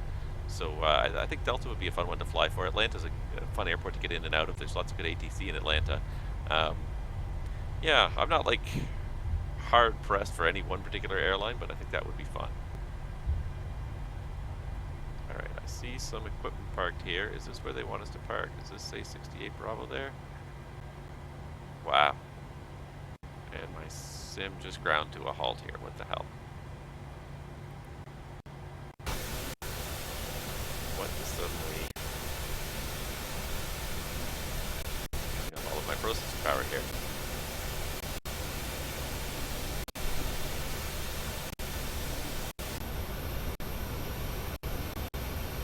Wow, I don't know what just happened here. 69 Bravo, this is not it. But it looks like I've got the guys here waiting. So that looks like all my equipment. I don't know what just happened here.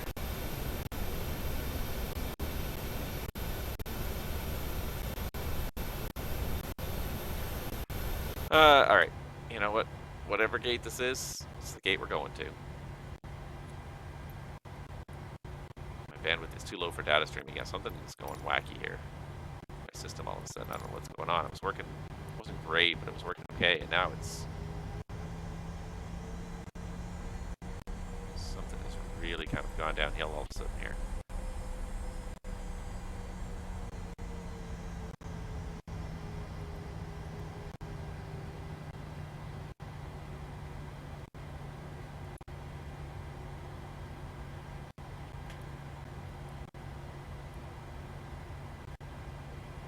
I don't know what's happening to my computer here. It's suddenly dying on me. The sim is still running. But boy, is it... something suddenly is taking up all my processor power here.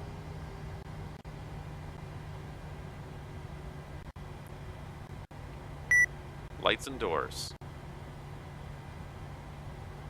Check. Just want to get to the gate and say we finished it. Cabin crew, disarm doors and cross-check.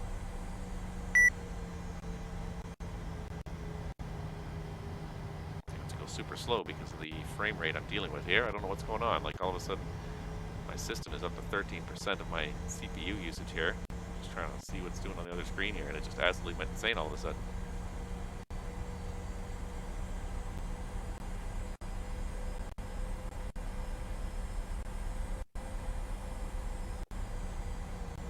This looks like all the FS2 crew stuff's in here, so this is the gate it wants you to park at. The marshaller's probably hidden in the building there. Do this ourselves.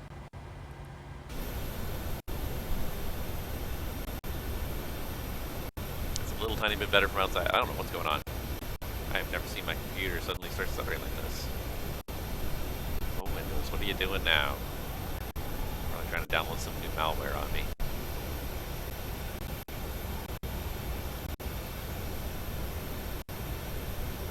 Alright, just trying to get just on the spot there.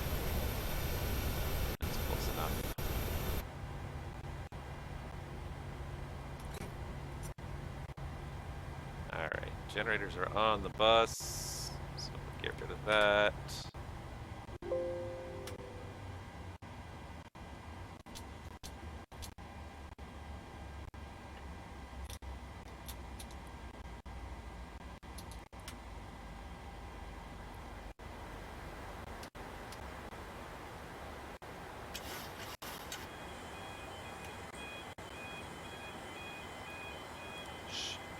Shutdown checklist.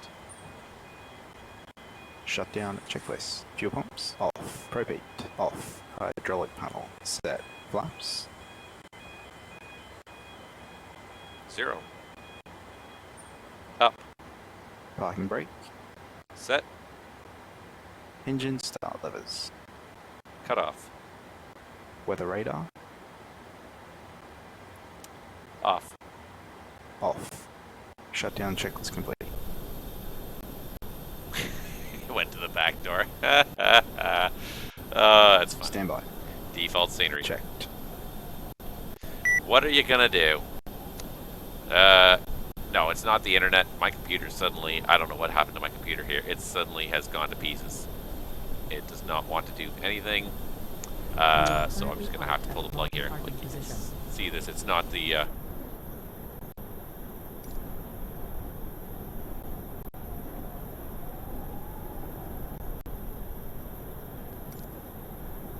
There, that's the parking position it's looking for. Now it can start offloading. Yeah, so I don't know what happened here. Oh, for crying out loud, stop. Taking the jetway away all the time. Honest to God. Anywho, yeah, I don't know what happened to the computer here. It's suddenly something is just using up 15% of my my processor power, and I don't know what's going on. Like, it's using up more than Flight Simulator's using up, so I don't know what happened here. I'm gonna try and close down a couple things and see if I can at least get a normal frame rate back. My OBS is looking a little better here, but yeah, I don't know what happened there. Yeah, this is something else. There's something going on with my computer all of a sudden, because I've had, like, it's gonna put a little bit hard on frames, but no, there's something was suddenly running on the computer here, and was really trying to use up a lot of processor power, and it seemed like, yeah, whatever it was, I think I got it shut down, because now that's moving a lot smoother. Everything says it's running a lot faster than it was. So, anywho, the important thing is we got here. We did get a message to remember to submit my flight. So we will go ahead to flight and hit submit, and we will at least have completed this leg. So I don't know what was going on there. Something, oops, sorry, submit flights. That's what I'm looking for. Yes, submit the flight. I don't know what happened there. Some process on my computer suddenly just started running, going crazy. And actually, I've had that a little bit lately. There's one that really bugged me a little bit lately. So I have my headset is the Razer Kraken, and I have the Razer Synapse camera. And they come with their own software that they've got installed to run their own updates and drivers and everything else like that. You should always have it running when you're flying, and just like, oh my God, like, I hate like this bloatware that these manufacturers include with their hardware. It's like, it's fine if you make drivers that actually do something useful, but as often as not, it's just like, it's just bloatware. It's just running on your computer. It's constantly updating itself, and it doesn't do anything useful. So I found that for some reason the Razer Synapse software that the last update, suddenly it just started chewing through processor power, and it was just running all day long using 10% of your processor power. You could have the camera off, you could have the headset unplugged, you could have nothing going, and it was still using 10% of your processor power constantly. So I just had to turn them off as a system service because it was just running constantly, and I don't know what it was doing. I noticed it first on my laptop because I would be sitting there literally doing nothing. I just booted up and the fans would start going, and it's like, the fans should not be going on my laptop just because I booted it up. And I'm sitting here not doing anything. So yeah, something happened with the Razer software that it constantly was using 10%. So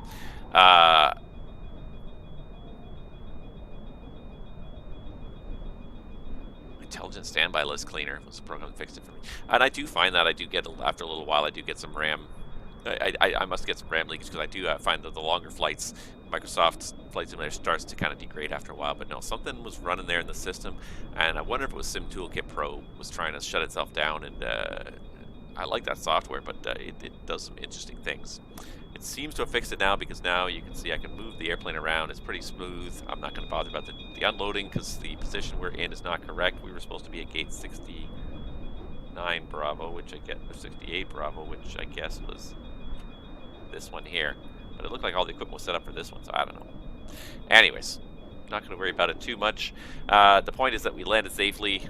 Scenery issues and then things like that, I'm just not going to worry about. But yeah, we got her done. The stream is the mission is complete, and we're ready for our next leg. So we're not going to do it today, but the next time I get a stream together, we're going to go from LAX down to Guadalajara, 1,100 miles. It's a pretty good long flight, so it'll keep us going for a while. Hopefully we'll have some stuff to talk about by Monday. We'll find some new information. But in the meantime, thank you guys so much for joining me. I had fun. It was a great conversation. I hope you guys had fun as well. Sorry for the stuttering of the stream at the end there. It just completely, I don't know what went on with the computer all of a sudden, but I think it was trying to connect to something on the internet and was not liking it, so it just gave up and kept on banging its head against it until it did something. Yeah, other than that, the stream was really quite good until that point. So we'll just forget about the last 5 minutes and enjoy the rest of it. But thank you guys so much for watching. I hope you had fun, and we'll catch you guys all out there on the VATSIM skies real soon. Stay tuned to the Discord. I'll probably have a stream next week sometime. But yeah, otherwise, yeah, we will see you guys all on the next stream. Take care, enjoy the rest of your week, and stay safe out there wherever you are.